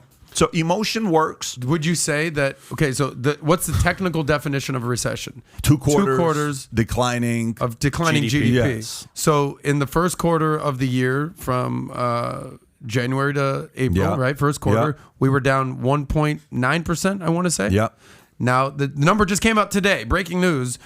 We're down second quarter GDP 1%, 0.9 to be exact. So technically, by definition, we are in a recession right now. This is happening. Said this July 1st was day first of recession, and I said in a video in June, I said they're gonna redefine the recession, and I said they're gonna try to get this thing to not be called a recession until after midterms. You're not lying at all, right? Okay, so telling the truth. Adam, it's not about that point. Would you say, Joe, would you say that we are currently in a recession? I'll leave that to the experts. It sure feels like it. Okay. Hold on, because I'm not an expert, but this is stupid. For Biden and his administration to be wrestling with trying to define it is just idiotic and wrong. What choice do they have when someone in the media says, Joe, we have now entered a recession? What choice do they have? How about lead us out of it? Well, you don't think they're trying to do that, Tom? Well, no, they're trying to they'd like fuss there with is the no words try. and change There's only do. definitions. You don't think that they are trying to do that? You think they're like, we love a recession? What are you saying? Of course they're trying. Hey, You don't think the salespeople are trying? Yeah, but the 3 that aren't doing well, just got to let them go and hire somebody else. Let me ask a question from Joe. Joe, do you want to be here or do you want to leave? No, I'm fine. You sure? Yeah. If you want to leave, let's open the door so you can get out of here. No, I'm fine. Okay, because we're going to get into policy. You're going to get into issues today that we want to get commentary on last 30 minutes, if you can handle it. Yeah. I can generally handle Okay. things. I want to make one more point before we get into that. Let's do it. And I'll push back on you, my friend, though I know you meant well. I'm not flip-flopping. I appreciate the birthday present. I'm not flip-flopping on anything. I would be a flip-flopper if I renounced everything I believed in. I still believe everything I believed in. Mm-hmm. I made a conscious decision to oppose Trump, not changing what I believed in. So Biden's the first Democrat I've ever voted for in my life. I'm still a proud Tea Party free market conservative who made a decision that, Pat, you may disagree with, but I have not changed who I am. Yeah. And that's all. My God, can't there be conservatives who oppose Trump and conservatives who support him? Yeah, but That's you all guys I'm are a saying. dying breed, unfortunately. Well, because you made the point, Adam, there's no room in the party for us. Adam Kinzinger and I are best friends. Really? Adam, we got elected together, same state. Adam knows. The only reason Adam didn't run is because he couldn't win a primary. Right. Liz Cheney's going to get her ass whooped next month. By the way, do you know Catalina Loff? Yes. Yeah. Yes. Great gal. Right, but she's doing what you need to do to be successful in this party because it's which is what? Which is support Trump. Support Trump. Yeah. That's all. And that's if you want to win a Republican primary, that's what you have to do. Liz Cheney's going to lose. Adam Kinzinger has no future in the party right now. I know Pat wants to get to topics, but no, Adam Kinzinger. It's not that he pushed back on Trump. It's that Trump is the threat to democracy. Trump's going to bring down the United States. Trump is everything that they refuse to see that the left is. You can push back on Donald Trump. Okay, Jim Jordan has done it. Kevin McCarthy has done it. You can. Mitch McConnell has done. Like, you can push back on Trump. It's the threat to democracies. It's the I'm gonna cry because you guys were so brave on January 6th with the insurrection. It's all that bullshit. That it's like, no, this is absurd. You're not looking at the other side. Give me one Republican who has publicly said I oppose Donald Trump and won a Republican primary. Just that. I oppose Donald Trump, and if he's the nominee in 24, I won't support him. Give me one Republican who's won a primary. Okay, saying that. So, give me one Democrat that didn't said I don't support Obama. Fuck, what is his name? The former. What I'm trying to say is, give me in any. If the there's a lot of Democrats who are saying that about Biden. Yeah, absolutely. Yeah, because they have to distance themselves from him. Wait. We have to talk about what's going on right there. And Joe, we can be honest about this, right? Right now. Why do we have to say that? Aren't we all just being honest? Okay, then I won't say anything more. What the fuck? Come on, guys. I thought everybody up here is going to be honest. Okay, here we go. Right now, and it's a fact, leaks have been coming out. The DNC is pressing for soft-handed articles that clearly show Democrats or the voting public and certain other people do not feel Biden should run again. And some of these articles are a little critical. Some of them are very soft-handed. An independent Quinnipiac poll said 64% of Democrats in these 3 states feel that Biden shouldn't run again. Why is the DNC doing that? They're doing that because they're trying to clear the way to have a primary in a non-confrontational way by saying, you're an idiot, you're done, we're going up against you. They're trying to let the primary be a fait accompli at the end of all this and with what's going on. Probably right. I think most Democrats, I think, don't want Biden to run again. Democrats are in trouble. And why is that? Here, Pat has some numbers. Let me read the story. 75%. Let me just read the story and we get into it. CNN poll. Because they're having to run against reality, not spin. They're having to run against the economy. CNN poll, not a Fox poll. CNN poll. This is not a Fox poll. CNN, July 27, which is just a day ago or 2 days ago. 75% of Democratic voters want someone other than Biden in 2024. New poll finds that 75% Democratic and Democratic-leaning voters want another one. The party to nominate someone other than President Joe Biden in 2024. A sharp increase from earlier this year. In January, February, 51% of Democratic and Democratic-leaning voters said they wanted someone else. It's gone from 51% to 75%. That's a 50% increase, by the way. The poll comes as Biden's approval rating remains low, and most Americans are disconnected with the state of the country and the economy. Inflation remains high, and new report released Tuesday showed consumer confidence slipped for the third straight month. The poll also showed a majority of Republicans and Republican-leaning registered voters say they do not want former President Donald Trump to be their party nominee in the 2024 presidential election. 55% say they want someone other than Trump to be the nominee, which is up from 49%. So from 49 to 55, that's a 6% increase. And from 51 to 75%, that's a 24% increase. Thoughts, Adam? Well, I'm not shocked about Biden at all. I think as someone who voted for Biden, I would not vote for him again. That's not being emotional. That's Adam, being logical. I didn't know you voted for Biden. Yeah, I'm not a Trump fan. I don't know if you've got that memo. But I compared to Trump being a drunk driver, and I just wanted someone else to drive us home. Clearly, the new driver that we have is also asleep at the wheel. So, again, it's not a binary decision. Yes. I've said very explicitly, I would love for whoever the next president is to somehow get 60% approval rating. When's the last time we had that in America? I'm an American. I love America. That's the only country I've ever lived. It's the only country I want to live. I would love for Americans to get along. I hate the fact that we're at each other's throats. I hate the fact that during the 2020 election, friends or people that I dealt with, we couldn't talk to each other because we voted for different presidents. Yeah. I don't think that's a good look for America. And I don't think Trump is the answer. And I certainly know that Biden's not the answer. So whoever it is, whether it's a DeSantis, whether it's a Nikki Haley, whether it's a freaking Mike Pence, whether it's a freaking Newsom, I don't care who it is. I want whoever the next president is to have a 60% approval rating. Now you might say, Adam, that's never going to happen. You're crazy. But call it wishful thinking. But that's what I want for America. Joe.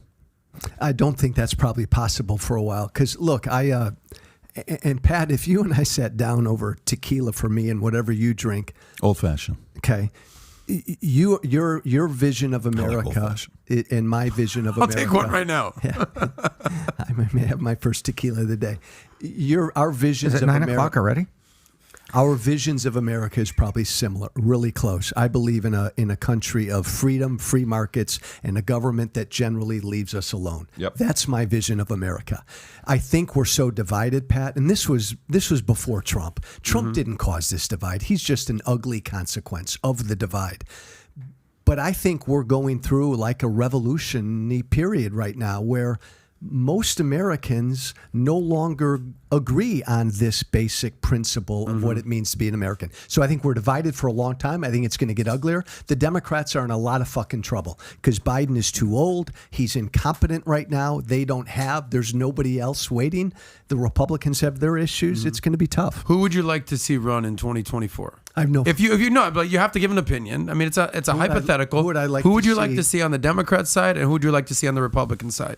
I assume it's not Trump or Biden. I'd love to see some Democrat from outside of Washington give me a good, competent governor. I'd love to see a Republican that's a free market, free, limited government. But name names, Republican. Joe. You know people in politics. You know names. That's not a Trumper. I can't think of one. So are you saying you want a Gavin Newsom versus DeSantis? I don't want to put words in your mouth, but you're saying you want a governor and then someone outside of Washington. Who do you want? You know names. I think Newsom, even though I probably disagree with him on most things, I think would be a really interesting, attractive candidate. I think a guy like he's in Washington, Ohio Senator Sherrod Brown. Really? I think the Democrats need a fucking fighter. I think they need the Democrats have become the party of like elite, woke, wealthy people. I don't disagree. And they need a fucking blue collar. Who do you want to see on the right side now? You know, since you were a Republican your whole life, who would you vote for on the Republican side? There's nobody right now that I would support. Zero? You wouldn't support Mike Pence. You wouldn't support Nikki Haley. No. There's no one on the Republican side you would support? My red line. Yeah. And look at Pat. I don't have to say anything. You're just validating my point. You know what he's about to say? I'm just sitting here quiet. He's about to say, I can hear it. Joe, you're a Democrat. No, we're past that. But I want to know what Republican you would vote for. Now you're I cannot and will not, because I publicly said this, I cannot and will not vote for any Republican who voted for Trump in 2020. I mean, come on. What? Yeah. Any Republican who, after 4 years of that guy, still voted. So you're doubling down on your opinion. No, that's. But I'm not saying that's a wrong thing. But you're doubling down on that. Line. So the only Republican I'd support is give me a good Republican who didn't vote for Trump in 2020, and he's a good hard conservative. I'm going to ask a question to see how people are going to react. If you think, from listening to Joe for the last hour and 40 minutes, he's a Democrat, give it a thumbs up and subscribe to the channel. Let's see what's going to happen. People may. Let's see what's going to happen. People will. I don't know. Maybe we're starting a new movement and we're going to hear an announcement here next couple. But when you say anybody that voted for Trump, it's only my red line. I get that. But who does that? Who do you have? That's everybody. That's Bill Barr. That's like, all these people are going to vote for Trump in 2024. Well, Bill Barr's not going to run for president, thank God. No, but anybody running for president. Bill, you asked earlier. By Bill the way, Barr, Liz Cheney and Adam Kinzinger voted for Trump in 2020. Let's not forget that. They campaigned for Trump and voted for him in 2020. They didn't turn on Trump until after January 6th. Wow, So, I did not know that Liz Cheney campaigned and voted for him. So, yeah, that's my red line. That puts me in a real tough spot. That's probably why I'm going to be an independent for the rest of my fucking life. Unless the crowd calls you a Democrat, apparently. I'm sick of these crowds. Honestly, I'm sick of it. One more person calls Joe a Democrat, you're going to hear from me. Joe, what's wrong with being called a Democrat, though? I'm not calling you one, but what's wrong with that? No, I don't mind that. Yeah. My problem is when I look a good guy in the face and say, I'm not one, but you are, I just have a problem with that. Come on. Okay. Let's have a good discussion. But freaking stop it, PBD. He's not un-American. Getting back to the main point, PBD. Pat was born in Iran, made it America. BizDoc, sorry, go. So getting back to the main point on this, I think that I've made my point a few minutes ago. I think the DNC is trying to use soft articles that don't really personally and go heavy on Biden. They don't want Biden to be the nominee. What is that sound? Are you hitting something? Oh, I'm sorry. That was me, my foot. For the record, that was the Democrat, Joe Walsh, tapping my foot. Can't trust those goddamn Dems. Let's talk next topic. Fed prepares another mega-size rate hike, risking deeper economic downturn. Fed policymakers remain laser focused on bringing inflation under control as higher prices prove persistent, even if it triggers a recession. Fed Chairman Jerome Powell told reporters last month that failing to restore price stability would be a bigger mistake than crushing growth and causing a downturn. Central bank policymakers raised the benchmark interest rates by 75 basis points in June for the first time since 1994 and signaled that another increase of that magnitude is possible in July, but a 100 basis point rate hike could be also on the table. Now, didn't they announce that they did 3/4 of a point? Because this is not saying they did yet. This may have been yesterday morning, and they did it yesterday afternoon. Okay, so check to see if they made the announcement. I thought they already raised it. No, they did a month ago, and now there's another raise. I know. I thought there was another one yesterday. Yeah, that's correct. Did that go through? I thought yes. Put news. Tyler, I think it was 3/4 of a point yesterday. Yeah, We're at 225 or 250. Yesterday, July 27th. Okay, so go up a little bit. Let's read the article. The Fed funds rate is now what? 2.25? That's correct. 2.5? Yeah. Multiply by 3, round down a bit, and that's usually mortgages. Multiply times 3. and round down a bit. So what's 2.25 times 3 is 6.75. Round down a little bit. There's your 30-year. Well, what's crazy, that just breaking news from CNN, U.S. mortgage rates have now dropped. You wouldn't expect that to happen. Why? Right? The 30-year fixed mortgage rate falls to 5.3. This is down from 5.54 a week before. In Parsippany, New York for 805 credit. Make sure you get the whole thing. It does not say that. Okay. In Parsippany, New York. This is this kind of fun facts that Tom will drop on you all of a sudden, and no one in the world's been Zero. to Parsippany except like 18,000 people. Okay. So let me ask you, what do you think's happening over here with these rates, Tom? Because the biggest thing I want to ask you, Tom, is the following: rates go up 0.75 of a point. Dow blows up yesterday after the announcement. What the hell is going on? I think there's two things going on. The first thing is that the Fed only has so many weapons in its arsenal. Remember, it's just the Fed. And the solution for inflation is to make the dollar more valuable, so the price of the dollar, which is interest rates, has to go up. It's academic. It goes back a bazillion years. It's complicated by money supply, M1, M2, which we've really juiced in the past 5 years, and so that's there. Now, there are other things that go into the market, going up, because you have a lot of things in commodity, oil price and everything, because that's everything from plastics to fuel. So the market yesterday, I don't think you can say market up yesterday and Fed rate announcement yesterday were perfectly correlated, because I think what you're about to see is you're already seeing in the second quarter announcements that have been going on for the past 2 weeks, miss. Facebook had its first down quarter, year-over-year quarter. Shopify, 18 points down. Yeah. What does that say about e-commerce purchases? Exactly. So that's another. So that's a broad online retail. We already know retail's really in trouble. Americans have stopped buying predominantly, and now we see online retail with Shopify. So I think yesterday the two announcements were not correlated, and I trust what all the second quarter CEOs have been saying, which is I got headwinds and I'm guiding down, and interest rates are going to make it worse. Let me say something political, and because I learned listening to him. I think Trump is going to announce in early to mid-September, and I've got a contrarian view of this. I think this is still his party, Pat, and I think he generally clears the field. I still don't believe DeSantis would challenge him. I think the voters, look, all Republican insiders, fuck the Wall Street Journal and all these Republican consultants who don't want Trump to run. And they don't. And most of my former colleagues in Congress privately don't want him to run. But fuck all them. It's up to the voters. And I think the voters in the Republican Party right now are still with Trump. So I think when he announces in early September, I think he clears the field. It's going to be interesting who's going to be the left, because you're seeing Newsom coming out, calling out Florida, calling out Texas, calling out. And he's a very, very marketable guy for the left. Completely. Very, very marketable guy. He's for the left. Justin Trudeau of America. Yeah, Newsom's doing three Gavin things. Newsom. Yeah. Gavin Newsom's doing three things. And I don't think he voted for Trump, by the way. Right. I'm willing to bet that Gavin Newsom did not. Just want to vote make sure for you know Trump. that. Yeah. No, remember, Gavin. I'm willing to bet that you could call him a Democrat to his face and he will not get upset. Gavin Newsom. Gavin Newsom's doing three things. Number one, by the way, I don't care about being called a Democrat. I don't care.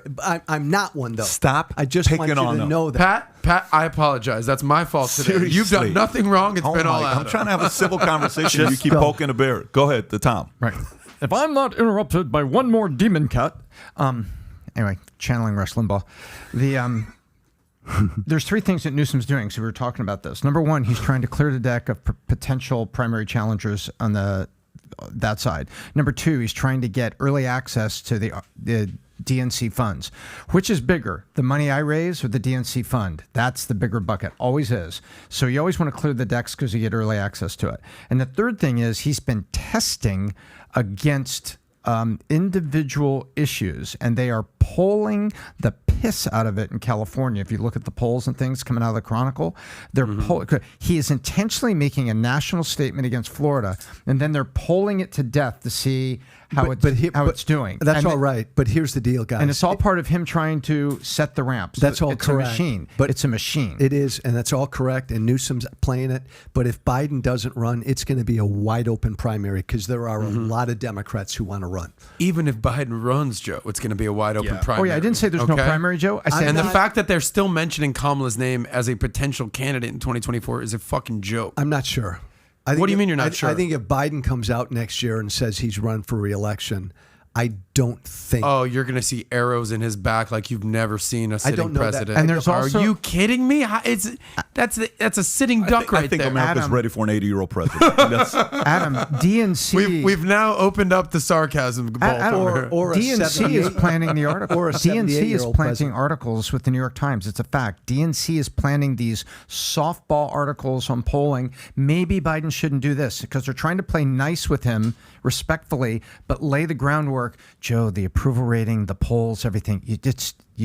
There's no way Hillary allows Kamala to be the first women president. She's not going to allow that to happen. So Biden's going to make it a couple more years, and then they're going to try to find somebody. You're saying Hillary will prop up Biden like he's weakened at Bernie just so Kamala isn't the first female president. By the way, I don't think anybody wants Kamala to be the president. Period. But especially the first female president ever. She's undeserving of it. She's not the person for the job. Shopify stock sinks 14% after company says it'll lay off 10% of its workers. CNBC story. Shopify is laying off roughly 1,000 workers, which is around 10% global workforce. The company announced Tuesday shares of Shopify dropped 14%. In a memo to staff, CEO Toby Lutke acknowledged he had misguided how long the pandemic-driven e-commerce boom would last, and amid a broader pullback in online spending, Shopify would move and cut number of roles. Shopify had more than 10,000 employees as of December 31st of 2021.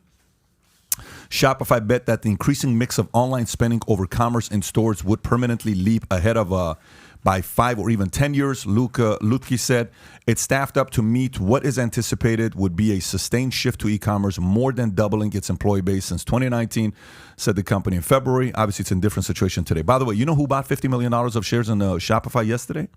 $50 million. Who's the lady that was shorting Tesla? Who's Cathie Wood? She bought $50 No. She wasn't shorting Tesla. She was a fan of Tesla, I thought. Cathie Wood. No. You're talking about ARC Strategies? No. I think I'm talking about Cathie Wood bought 50. Let me pull this Cathie up. Wood. Yeah, Is it? Wow. She bought $50 million of Shopify Shopify on the dip yesterday. Got it. So all right, I Sells was chunk of Coinbase after SEC probe news. So she's bullish on Shopify. She is bullish on Shopify. Well, By the her way, whole thing is she's big on tech. And let's go in here a little bit.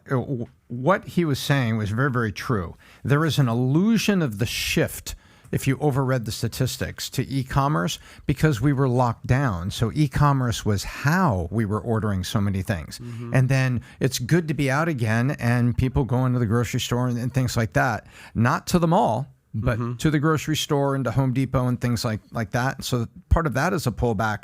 So what he's saying is I overcorrected thinking it was a permanent correction, a permanent pop. We did get growth of e-commerce, but I overreacted saying permanent. So my next 5 moves, I have to undo that and I have to pull back a little bit. And oh, by the way, the economy is cooling. By the way, I think there's a ton that was in that. You know what I'd like to see right now? I haven't looked at it in months. I'd like to see where the stock of Zoom is right now. Where's Zoom stock right now? Because that was the hottest stock in the world. Tyler, 2020. They've already had their correction. It goes back about 6 months. You got okay. Let's see that. But it's a good question. Tom, break down, do a case study on Zoom right now. It takes us back about 6 months. See, go to a year. Yo, 2 years. Yeah. Oh wow, it's been going down for a year. Yeah. But this is indicative of what the state of the economy is right now. Nobody's relying on Zoom anymore. 400 to 100. What this is, go 5 years. But this is also, Pat, a CEO in control because it hasn't. See, look at the peak. I guarantee you, it's 2020. Yes. Yeah, it's 20. Where was it in 2019? Did you see the number? Well below 200. It's $80. Okay, and where was it in peak in 2020? 559. Yeah, 559. And where's it now? 100. So this is a 20 points. This is a telltale sign. So in right other here. words, you look at it this way. A lot of speculators made a lot of money in Zoom right here, but it's up 20% over where it was before pandemic. Is it really? It is. Well, because 103 versus because 8. now it is a full-on household name. I don't think it was a household name in 2019. That's what I'm saying. Take the spike out, and the net value of the company is up 20% over pre-pandemic. By the way, could you do the exact same thing for the S&P 500? If you want to talk about the economy as a whole, no, I don't think it's going to be the same. No way in the world. But take a look. Go to S&P 500. We're talking depression era. Or the Dow. crashes. You want to go to the Dow? No, pick an index you like. No, that's an ETF. Because That's an ETF. Yeah. That's a go spider. to S&P 500. Wow, I didn't know Tyler knew about spiders. That's pretty impressive. Tyler, man, former Goldman Sachs advisor to now helping out on the podcast. Go to 5 years.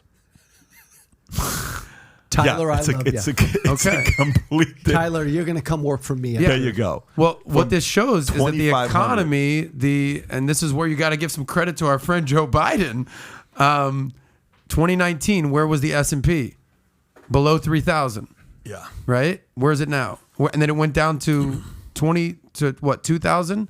Now it's at above 4. Where is it right now? 40.21. Okay. So according to the stock market, other than that blip in 2020, we're doing better. But by the way, Zoom's not going to go away. What Zoom is showing, that Zoom stock, I'm glad you brought that up. What that is showing us is people are going back to work at the office. That's exactly right. That's what's exactly what that stock 20% says. 20% pre-pandemic. So then that's interesting. Would it be? I'd be curious to know the correlation between a market being up versus that. If we have 20% more people working from home now than they did 5 years ago. I think that's probably a right number. 20% is it a little bit more virtual than before? I think maybe it's like a 5 or 10% hike. There's still a lot of people that are working from home, by the way. Okay, so last but not least, let's pick a last topic. By the way, Joe, you made it. You got 5 minutes left, baby. I don't know if you know bathroom break. You got 5 minutes. I'm so hang impressed. in there. I'm having fun. I need more coffee. And hey, since we're talking numbers real quick, we got 3,500 people watching, okay?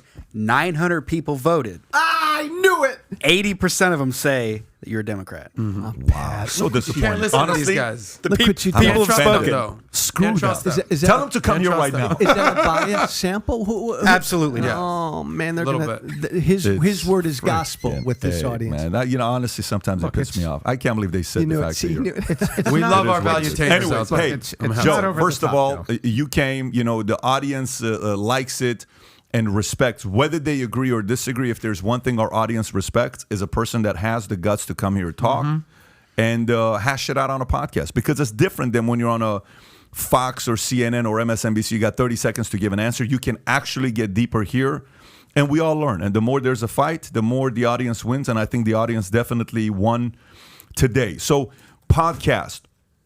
You mind talking to the guys about your podcast? What you talk about on your podcast? I don't know how to find you. The white flag. I'll do it quickly because, Pat, everything you just said is right, which is why I like what you do here and which is why America needs more of this. We're so fucking siloed. We only talk to people who think like us and believe the things we believe in. We don't want to get smarter. We just want our ideas confirmed. So this is great stuff that you're doing. I appreciate it. I have had fun. I needed more to eat. I've had too fucking much coffee. I've been a very divisive political figure over the last 10 years. So I launched this podcast called White Flag with Joe Walsh to try to do something about that divide. Every week, I sit down with somebody who doesn't think like me. And we spend an hour and a half debating, talking, having a conversation about an issue. Had a guy on 2 weeks ago who said we should forgive all student debt. Bullshit, I said, a horrible idea. But we had an hour and a half respectful conversation about that. So that's all I'm trying to do right now. You probably have a hard time finding guests who agree with you. You're going to find Democrats, you're going to find Republicans, you're going to find them like. Can you give us some examples? We can't do that. We can't. We got 1 minute. We got to I get don't up, so I want know where you're anybody going. who agrees with me. So, anyways, let's put the link below to his podcast. By the way, a bunch of people are saying they respect the hell out of you for coming on and being on the podcast. And even though I'm a Democrat. Look, you're saying it. Don't I'm not say saying that, it. Joe. You're saying it. Joe, that why would you clip's gonna label go yourself? viral. There it is. No, don't, Tyler, don't cut that. It's a reel. It's going to get 500,000 views. Short clip. Tyler, It's the first thing I'm cutting up. College. So tonight, folks, a couple things. Tonight, Adam's doing a podcast with Rollo, is having a debate with Ruslan. 3 o'clock Eastern, right here. So Valuetainment Christian Studio. man debating Rollo on the Yes. topics of women, dating, marriage, all How that stuff. men You're should the host. operate today. Exciting Tune in. to see what's going to happen with that. And then, are we back again next Tuesday for podcast? We're Yes, back we are. again next Tuesday. Next Tuesday, we're back again Yep, on the back podcast. again. Okay, so guys, have a wonderful weekend. We'll do this again next Tuesday. Take care, everybody. Bye-bye, bye-bye, bye-bye.